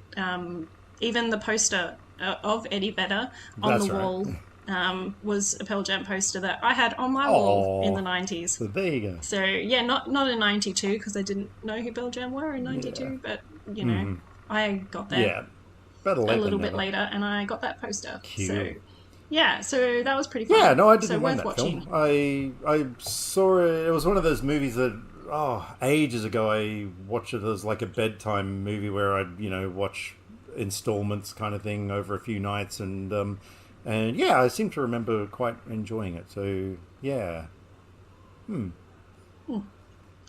I have two more quick ones. I'm just going to briefly mention Southern Comfort, which I watched because Thieves Like Us put me on a Keith Carradine kick. And I've heard about this movie for, since my teens or something. But I never got round to watching it, and it's pretty damn good. Right. So it's a bunch of National Guards, so they're doing a weekend exercise and in Louisiana, so they're going out in the swamp, and then they find these... canoes that they decide to take so they can cross a river to save themselves time and where they need to go. And it's like Cajun people living there, and they turn up, and one of the guards is a complete idiot, and it starts a war with them. Wow. And then they are kind of trying to stay alive. And it's really interesting because that's what the synopsis is, that they're trying to, stay alive and everything. But they brought it on themselves. Right. Like, they stole the boats and they fired at fired at them and started this whole thing. And so, yeah, it's really interesting that it's like you're following the bad guys. Yeah. Oh, that is interesting. So, yes, I very much recommend Cool. it. And the final one is I finally watched Skinamarink, Right. which is on my list since it came out. And it's one of those very divisive movies. Yeah. And you've seen it? Yeah. Yeah, I couldn't remember if Oh you'd yeah, seen it, but I I've thought seen it. that And you had. And so, yeah, lots of people love this film, lots of people hate this film. I thought I'm gonna make the best of it. I'm gonna watch it at night, obviously, so I'm in a dark room. And I have some good headphones, so I paired them with the TV so that I could use them and have the sound really close around me, which I think made a huge difference. And yeah, this movie it's very creepy. It has moments where like I find it creepy. If you go into the bathroom during the night, there's enough light coming in the window that you can kind of see the outline of your face, but you can't make out the features, and it's just shadows. And then the longer you look, it seems like things are moving, and it's just quite an unsettling feeling. And I feel like this movie does that. And so the first 40 minutes or so I thought was, you know, interesting, but it wasn't grabbing me. But then there's a particular scene which I call the, you know, look under the bed scene, and that was super creepy scene. And then from there, the rest of the movie I thought was really good, and there's some creepy moments and some disturbing moments, and yeah, I thought it was really good. yeah, I don't know what I thought of that film. Like when I watched it, you know, I sat there thinking to myself, what the absolute fuck is this shit? Like, yeah, because it's just, you know, a bunch of imagery and stuff, and there was no narrative. Well, there kind of is, but, you know, it's just not a traditional film. And I knew what it was going into it, but it didn't work for me at all. But that being said, after I watched it, like, you know, there were so many times I kept thinking about it more and more, and kept thinking to myself, I probably should maybe watch it again, because you know, there was that thing where my brain was like, no, you don't like this movie, but you should maybe watch it again, because, you know, you keep thinking about it. So I don't know how I really felt about it. Yeah. Well, if you watch it again, I recommend watching it with headphones. Yeah. Because there's lots of whispering in the movie besides all the other sounds, and yeah, just having that right in your ears, I think it wouldn't have hit the same if I was just watching normally. But yeah, I quite like that you don't really know what's going on, and there's theories, and I enjoy reading the theories. I haven't quite... Like, I had an idea of what I thought might be the case from everything, but yeah, I kind of like that you don't know exactly what is happening, and you can think about it and think of different ideas of what's going on. Yeah, because I do like movies that give you the feeling that you've just, you know, been in like a dream or a nightmare, or, you know, things like that. Like I know a few episodes ago I mentioned a movie with Margot Robbie and Simon Pegg called Terminal, and like that film, it's not an experimental film by any means, but it does have that kind of, you know, weird quality that, like, by the end of it you're sort of like, you know, wow, that felt kind of dreamlike. And this one though was like very much like that. I know that you said you're really interested in like Werkmeister harmonies after I raved about it so much, but I'm not sure that you're a slow cinema kind of guy, and I think that Sometimes liking that kind of movie perhaps made me more into this one, because this one does have a lot of that, especially at the beginning when it's just setting up and it's just like, yeah, we're just going to have the shot of this hallway, or like the top of this hallway or whatever, and there's a lot of that. If you're someone who needs a lot of action and things happening, then I can see why you wouldn't be into this, because there's lots of moments of nothing happening, or, you know, there's just shadows and you're looking going, is there something in the shadows? Yeah. No, look, I don't mind, you know, movies like that or whatever that, you know, if there's kind of a purpose to it and stuff, but, yeah, I don't know. Who knows? I'll probably will give it another go at some point. But yeah. I just noticed with movies that seem to be slower and more about the mood and everything, seem to be the movies that I recommend to you when you watch them and don't like them. Or at least, you know, don't like them enough. You'll just be like, oh, that was fine. Yeah, look, I mean, it is absolutely kind of hit and miss with me when it comes to those sort like of there films. is that horror movie, Last Shift, which I know I really got into the atmosphere and felt it creepy and quite tense at times, and I know I recommended it to you and you and Kylie watched it and both thought it was boring. So yeah. All right. So does that conclude your list of recommendations for the last 2 weeks? Yes. All right. Yeah. Well, there you go. I had one movie to throw in there, and it wasn't even that great, but yeah.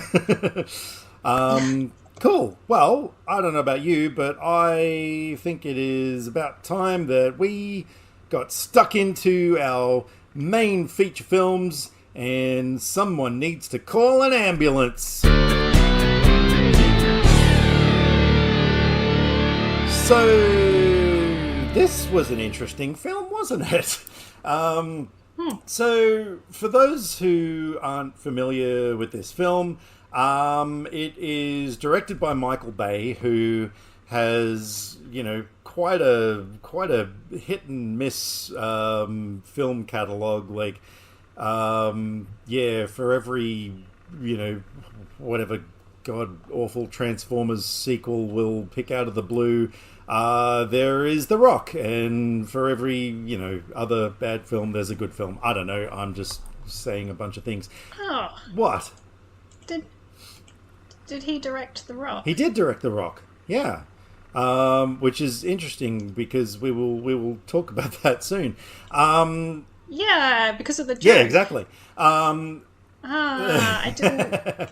Yeah. So okay. this film came out in 2022, and decorated veteran Will Sharp, desperate for money to cover his wife's medical bills, asks for help from his adoptive brother Danny, a charismatic career criminal. Danny instead offers him a score, the biggest bank heist in LA history, $32 million. I slept on this film when it came out because I just kind of thought it looked like a typical Michael Bay, you know, over-the-top action film. When I say over-the-top, not just in terms of the plot, but because this guy often does style over substance, you know, and the Transformers films are really good examples of that. Like, you know, he loves his big, you know, whiz-bang flash camera work and lens flares and all that sort of stuff, but sometimes that just gets a little bit too much. So yeah, I kind of thought, nah, not interested in this film. Then you saw this film at some point, and you were utterly raving about it, and so I was like, all right, let's check it out. And yeah, my God, you were right. This film is so much freaking fun. Jake Gyllenhaal, Isa Gonzalez, Yahya Abdul-Mateen II, Garrett Dillahunt, who I'm a really big fan of. They're kind of the cast leaders. And we've each given this film 4.5 stars on Letterboxd. Like, yeah, what are your thoughts on this? What made you want to come back to this one? Well, obviously, just because it's an amazing movie. Yeah. But, yeah, it does such a good job of setting up the characters at the beginning. Like, it doesn't waste any time either. Like, it opens with, oh, this guy needs money, so he's gonna go see his dodgy brother and try and get the money, and that's how he gets caught up in doing this heist thing. And then you've got the paramedics, and it's showing this character who's really good at her job, but she, you know, kind of avoids people and having relationships with people and everything. And then the cops, you know, setting up on their way to the bank because this young rookie's likes one of the tellers at the bank, and so his partner's like, yeah, you got to go talk to her. And this has the joke about The Rock, which exactly, yeah, they actually mentioned. I really liked, and I didn't know that he directed The Rock. I thought it was just a funny joke in there, but it's kind of interesting that he was referencing one of his own movies. Meta than that. Yeah, so two characters are discussing the movie The Rock, and it's sort of like, wow, this is... Yeah, there's a Sean Connery quote from The Rock and the rookies. Fuck the prom queen. Yeah, he's a... No, winners, I should say. I haven't seen The Rock. Yeah, no, the quote was, "You're best. Losers always whine about their best. Winners get to go home and fuck the prom queen." And yes, that was of course the line that they quoted in there, and they're talking about The Rock, and which, the guy's like, "The Rock, what, the didn't he used to be a wrestler or whatever?" Yeah, he's an actor. And it's like, oh wow. Yeah, he's an actor. He used to be a wrestler, and the guy's just looking at him. So yeah, Michael Bay just did that whole thing like an in-joke about his own movie, and I thought that was amazing. So yeah, but there were quite a lot of good humorous moments in this film, weren't there?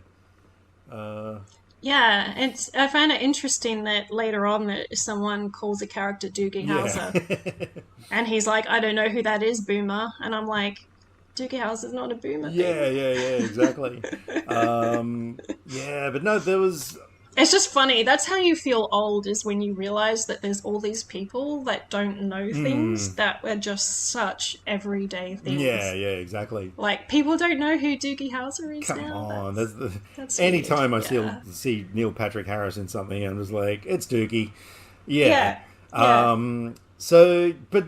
Although he probably likes it, but there's a whole lot of people now that don't know. Yeah, exactly. But no, look, the thing I loved about this movie, it did pack a lot of the typical Michael Bay style, but it suited this film.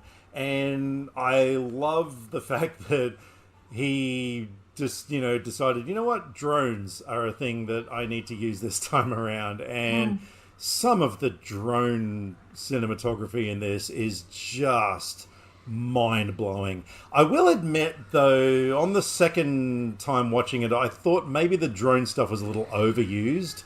Particularly where there's a scene that takes place in a parking garage, and the drone sort of goes through like a hole in the wall and into the thing and spins around to look at the characters.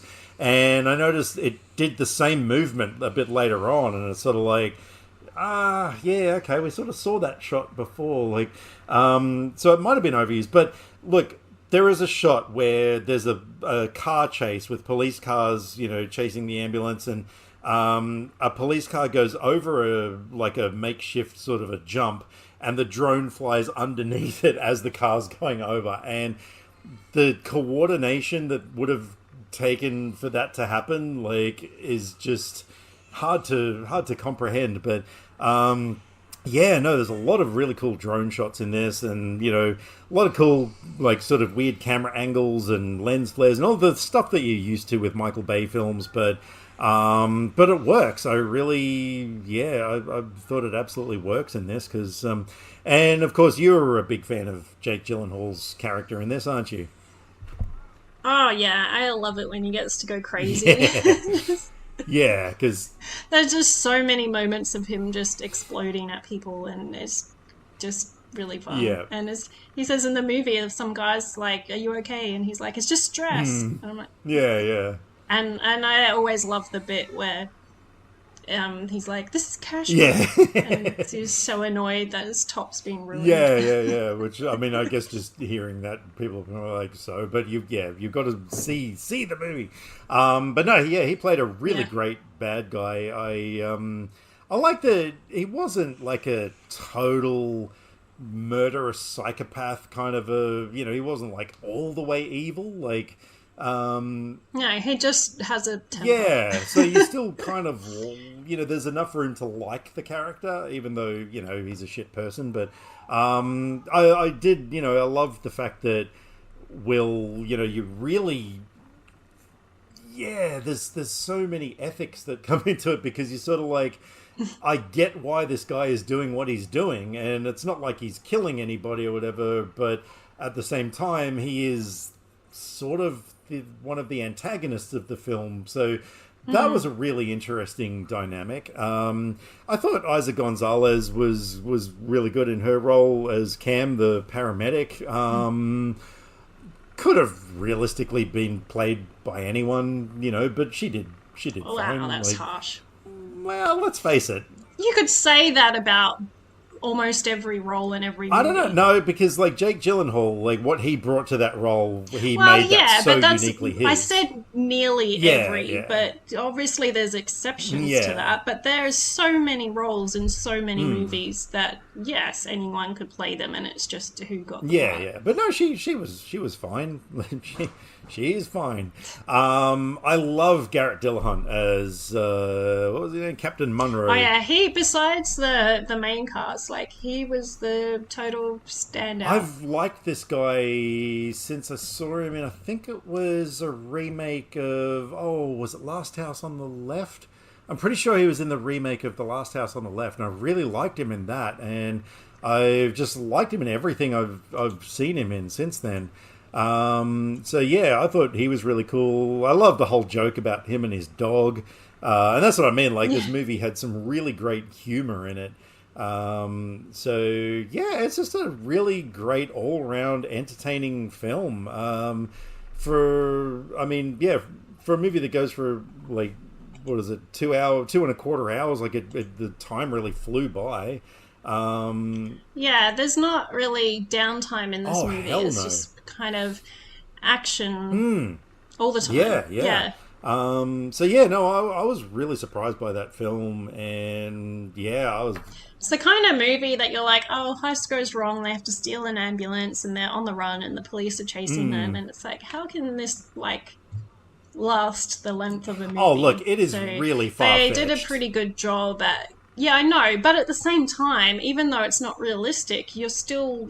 It feels real enough for the movie that you are in it and following the journey. That's what I was going to say. It's over the top and far fetched, but you're in an action movie, so it's totally forgivable. That there are just some things in this movie that you're like, really, but whatever. Come on, it's Michael Bay. Let's just keep going.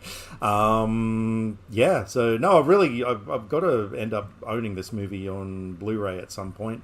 And I ordered the 4K straight away, so that's what I got to watch this time, because I rented it the first time. No, I completely recommend this movie for anyone who loves action movies. It's like Nobbins says in his review, it's a simple movie for simple peoples, and I am one of those simple peoples. If you're in the mood for a non-stop action-packed car chase filmed in a hyperkinetic fashion, then this is the movie for you.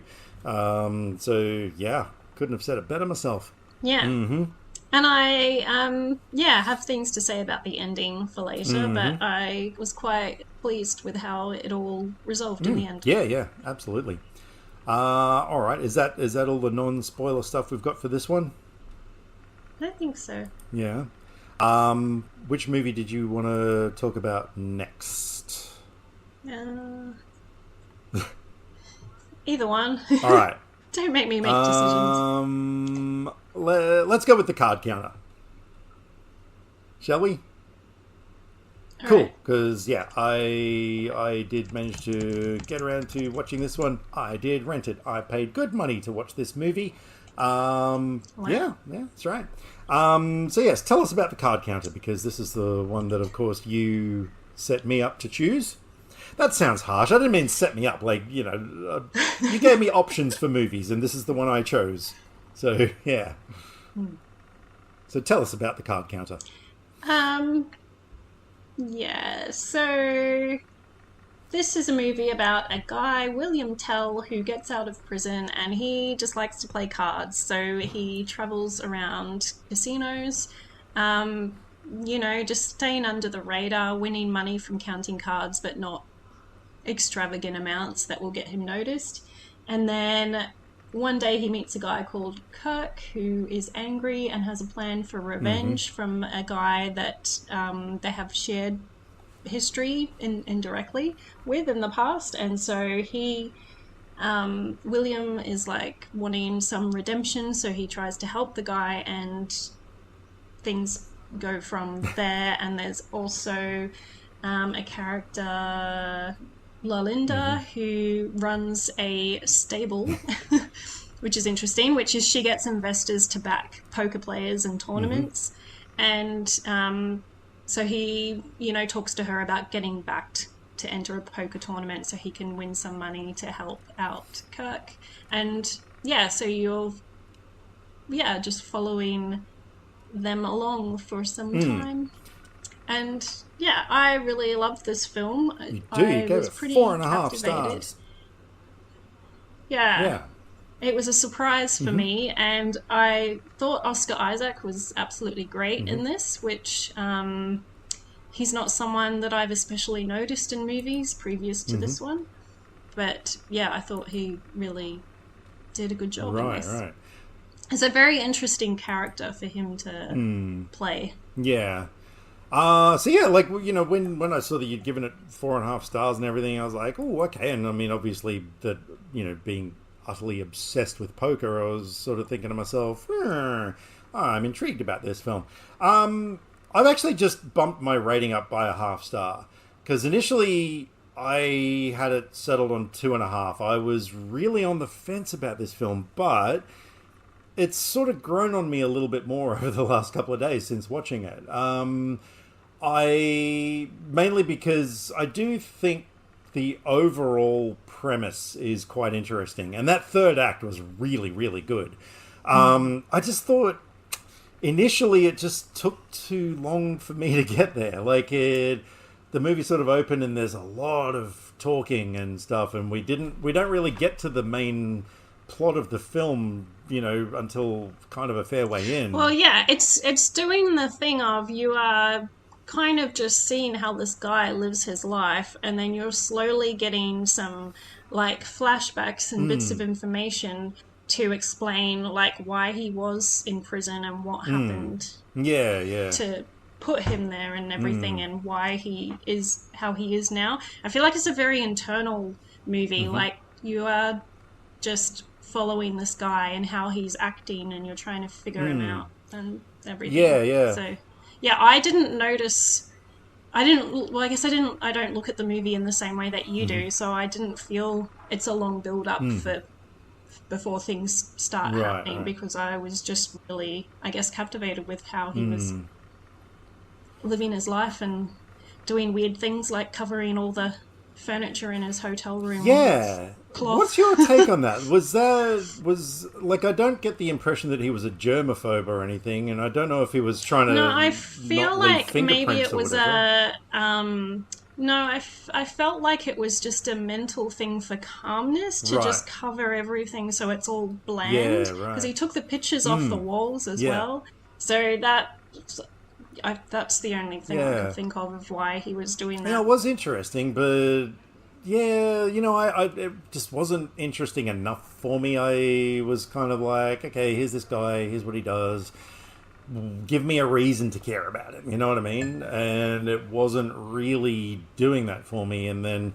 But I do feel like it's also interesting, I found it anyway, that they wait so long to tell you why he was in prison. So then you I feel like you sort of build this thing with him on his journey, and then you find out this stuff, and it's like, oh, how do I feel about this? That stuff was very interesting, and based on a factual situation and all this sort of stuff. And I loved so much how that prison flashback stuff was filmed. Now that is something that as soon as we started with that, I was like, oh, wait a minute, now I'm interested, because it was some kind of crazy camera lens that had a sort of a 180-degree field of vision. And so when you're walking down a hallway, instead of the walls just going, I'm going to try and describe this in words, instead of the walls going on either side of you, they curl outwards, like an extreme fisheye sort of effect. And that looked amazing. I was totally on board for every one of those flashback shots. I did think Willem Dafoe was really interesting, but he's always really great in everything that he does. Yeah. Yeah, I don't know, like, it is the kind of film down the track I probably will revisit it, you know, like maybe going into it sort of more expecting a film with a sort of a, you know, lengthy lead up to the plot and everything. Maybe I might appreciate it a little bit more. Yeah, well, I guess, yeah, if that's how you look at the film, then that probably would work better for you to know that. Whereas if you had asked me, I don't see it that way. So I mean, yeah, stuff happens later, but I don't look at it as a build up to that. But I guess, I don't know. It's just a me thing. I know that I'm in the minority here because I looked up the movie on Wikipedia afterwards, and yeah, it's got like 87% on Rotten Tomatoes. It made several critics' top 10 lists that year. I mean, you know, the highest rating on Letterboxd is a what is that, a 3.5? Like, yeah, it's got an overall 3.3. Like, I get that I'm definitely in the minority here, and I can appreciate that. And like, it was a well-made film and everything. Like, I definitely didn't dislike it by any means. And yeah, I did at the time. I thought, yeah, 2.5. Like, because I didn't love it, I didn't hate it. It was just in the middle. But yeah, the third act, where, you know, there's kind of, all I'll say is, wish you were here.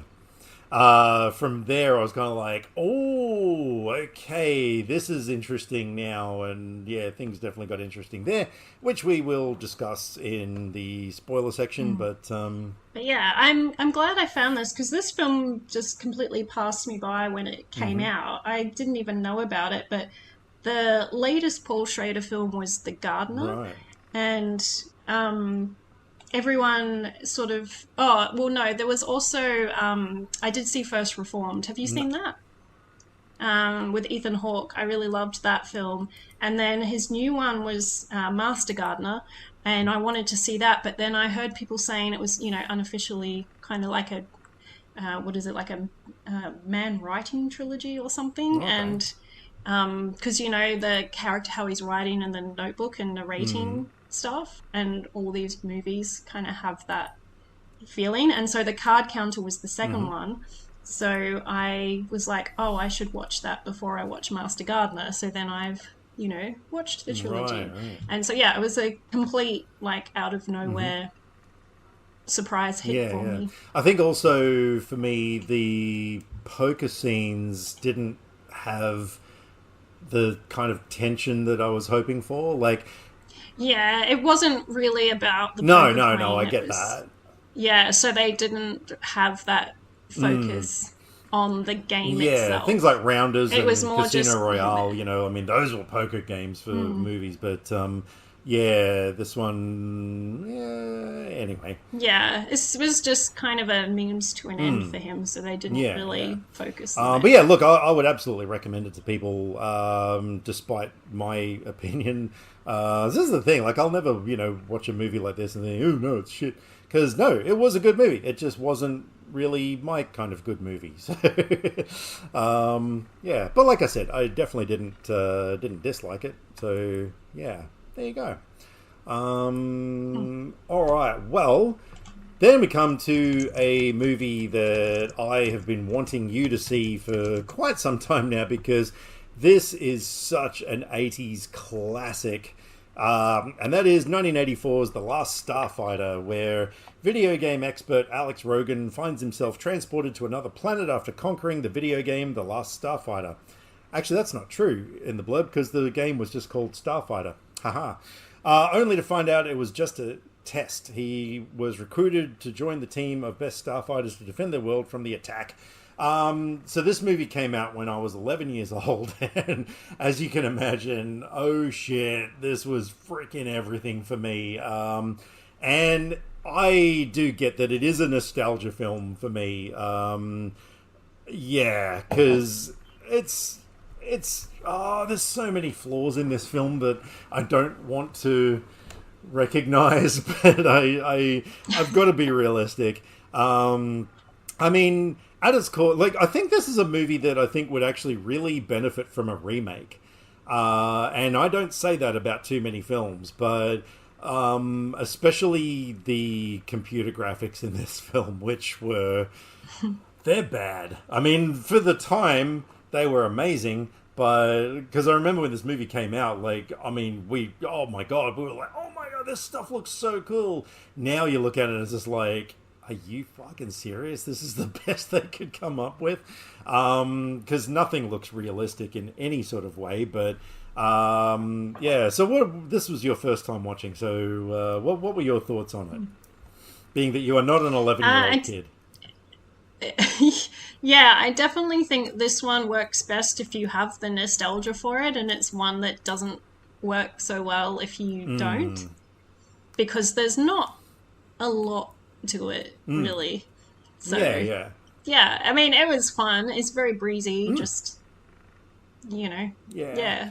I mean, I love the whole idea of, you know, the main theme of the film about a guy who's sort of stuck in a rut and going nowhere in life, you know, gets this opportunity to, like, you know, not just save the world, but like several worlds, you know, and go on this fantastical adventure into space to join, like, you know, and I think also for me, being that, you know, I love things like flight simulators and anything to do with piloting something I'm like really, really into. So there were a lot of things that appealed to me about this film. I loved, you know, the whole thing about how he gets a robot duplicate that gets left behind for comedy value, especially the relationship between fun. You know, him and his girlfriend and stuff. Like, that's interesting. The little brother, you know, that whole dynamic was really, really fun. There's a lot of, like you said, it is a fun movie. But yeah, it's oh man. I also thought it was hilarious that, and oh god, it just feels so cheesy to watch it now, where, you know, in the scene where Alex is finally getting like the big high, you know, like beating the game essentially, and you know, basically the entire trailer park residents all come to crowd around. Like, there's all these elderly people and stuff, and it's like, as if they're gonna give two shits about a dude playing a video game. I mean, it's so hokey. But they're all like a close-knit community there, so they all, I know, you know, but I just can't for a second believe that, you know, a bunch of elderly people are going to get up in the middle of the night to come and watch some teenager playing a video game. Like, that just seems so on the nose. If I was going to do a remake, that scene would be omitted from it. But yeah, it's but no, it is one of those movies that it is an 80s, you know, cult classic film, and I really did want you to check it out. Funnily enough, this movie was actually directed by the guy who played Michael Myers in several of the Halloween films, including the very original one. Did you know that? No, I didn't. Yeah, because I was looking at his name, Nick Castle. I was like, I know that name from somewhere. What else has he directed? But yeah, it wasn't so much what he directed. I recognize his name because he was Michael Myers in lots of Halloween films. So there you go. That was interesting. Yeah, but anyway, yeah, it's a feel-good film. It's a triumphant film. Yes. And I know that it is a beloved film because Arrow, I think, fairly recently have released a limited edition 4K. Okay. You can get it in the best quality. Yeah, right. That there is, with a ton of special features. Ooh.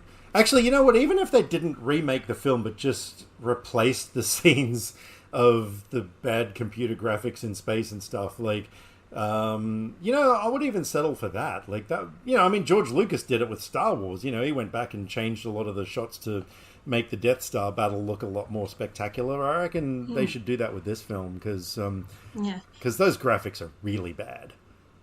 Yeah. Well, I will say, if you love this movie, definitely look at the Arrow release, because they've got audio commentary with Lance Guest and his son. Oh, okay, cool. Audio commentary. Yeah, they've got interview with Catherine Mary Stewart, interview with the composer, interview with the screenwriter, the special effects supervisor, sci-fi author on his on the company that did the CGI. Ah. An interview with a arcade game collector on reconstructing the Starfighter game. What? And a booklet with writings about stuff. So yeah, there's a lot of good features. Like lots of people they talk to for that. If you want all the details from things. I would love all that, but I don't have 4K TV, so that probably doesn't really. They would have a Blu-ray. Oh, they got a Blu-ray, yeah. Well. Oh, okay. Yeah. Look, I probably would actually like to get that. Yeah. Maybe when my kids are old enough, I'll show them this movie and say, "There you go," and they'll just be like, "Oh my god, this looks terrible, Dad." Yeah.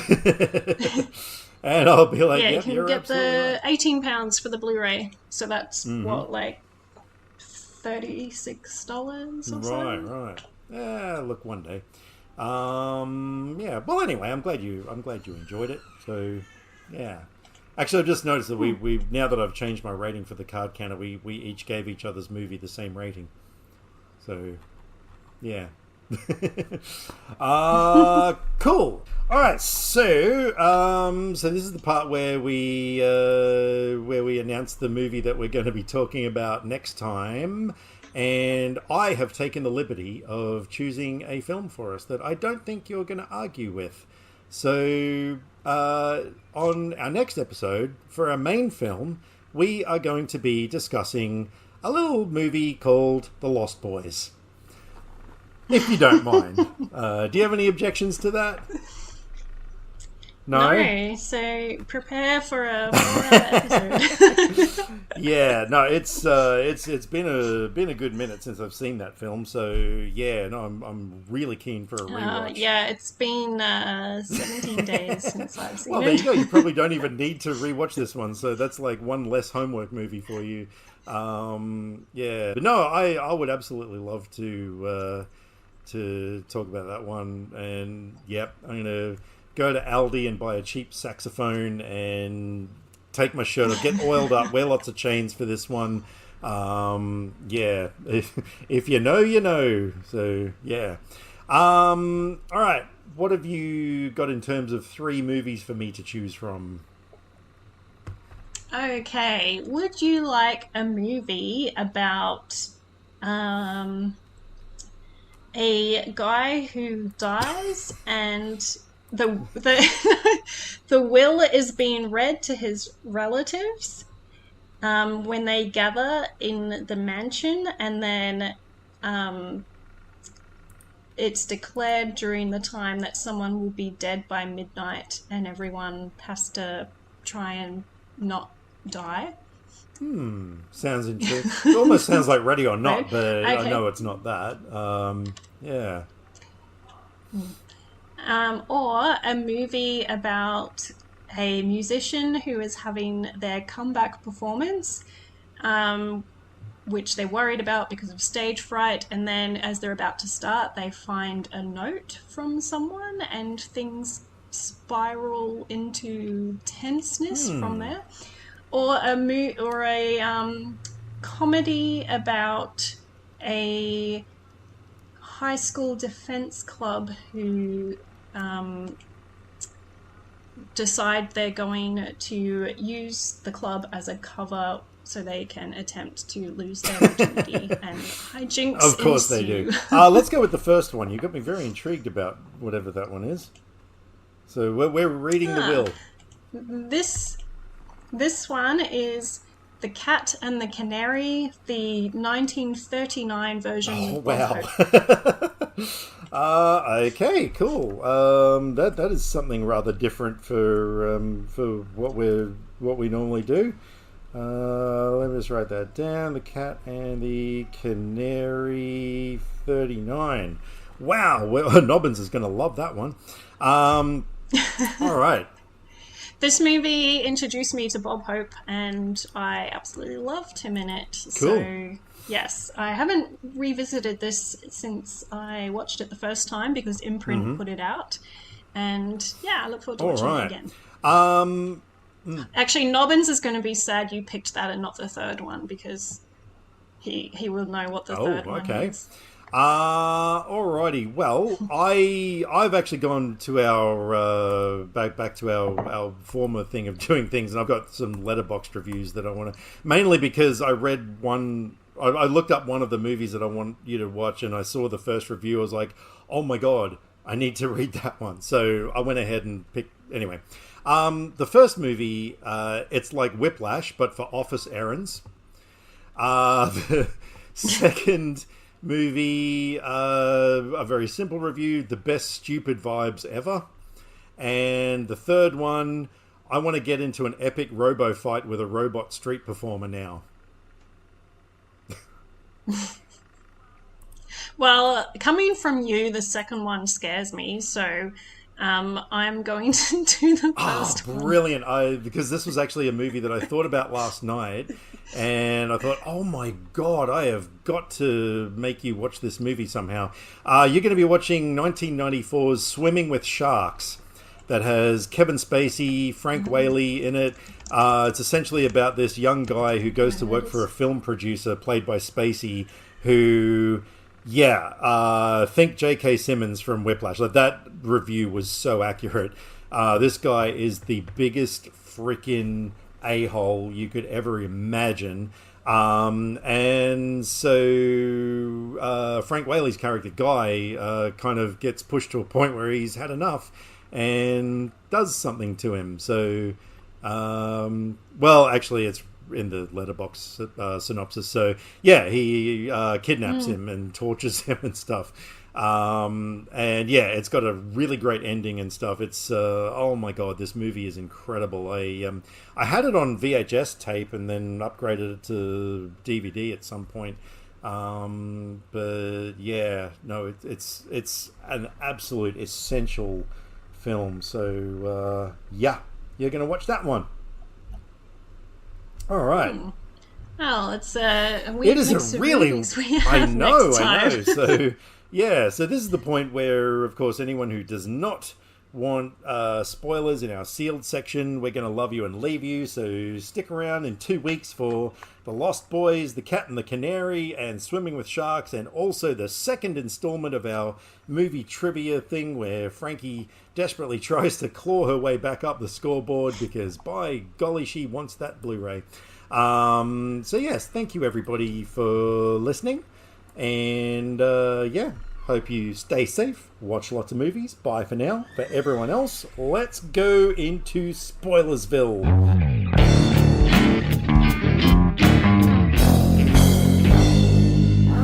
Alright, so Ambulance. Let's talk spoilers about Ambulance. You said you wanted to discuss the ending of the film.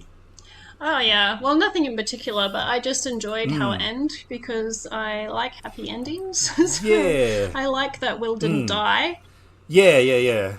I mean, not happy I know, ending, it's kind but of a he mixed didn't bag die. because, like, yeah, I kind of like the fact that, you know, Cam manages to steal some of the money and pass it on to Will's wife and everything, but you kind of like they're still like stealing shit and everything, but you know, they need the money, but you know, there is that whole big gray area at the end, isn't it? Yeah, no, I liked all the stuff in the hospital, like, you know, where the cop gets shown the photos and he's like, you know, who shot you, because Will had shot him earlier on, but you know, he like points to him and he's sort of like, oh my god, he's ratting him out, but then he's like, you know, that man saved my life, and it's like, oh, whew, okay.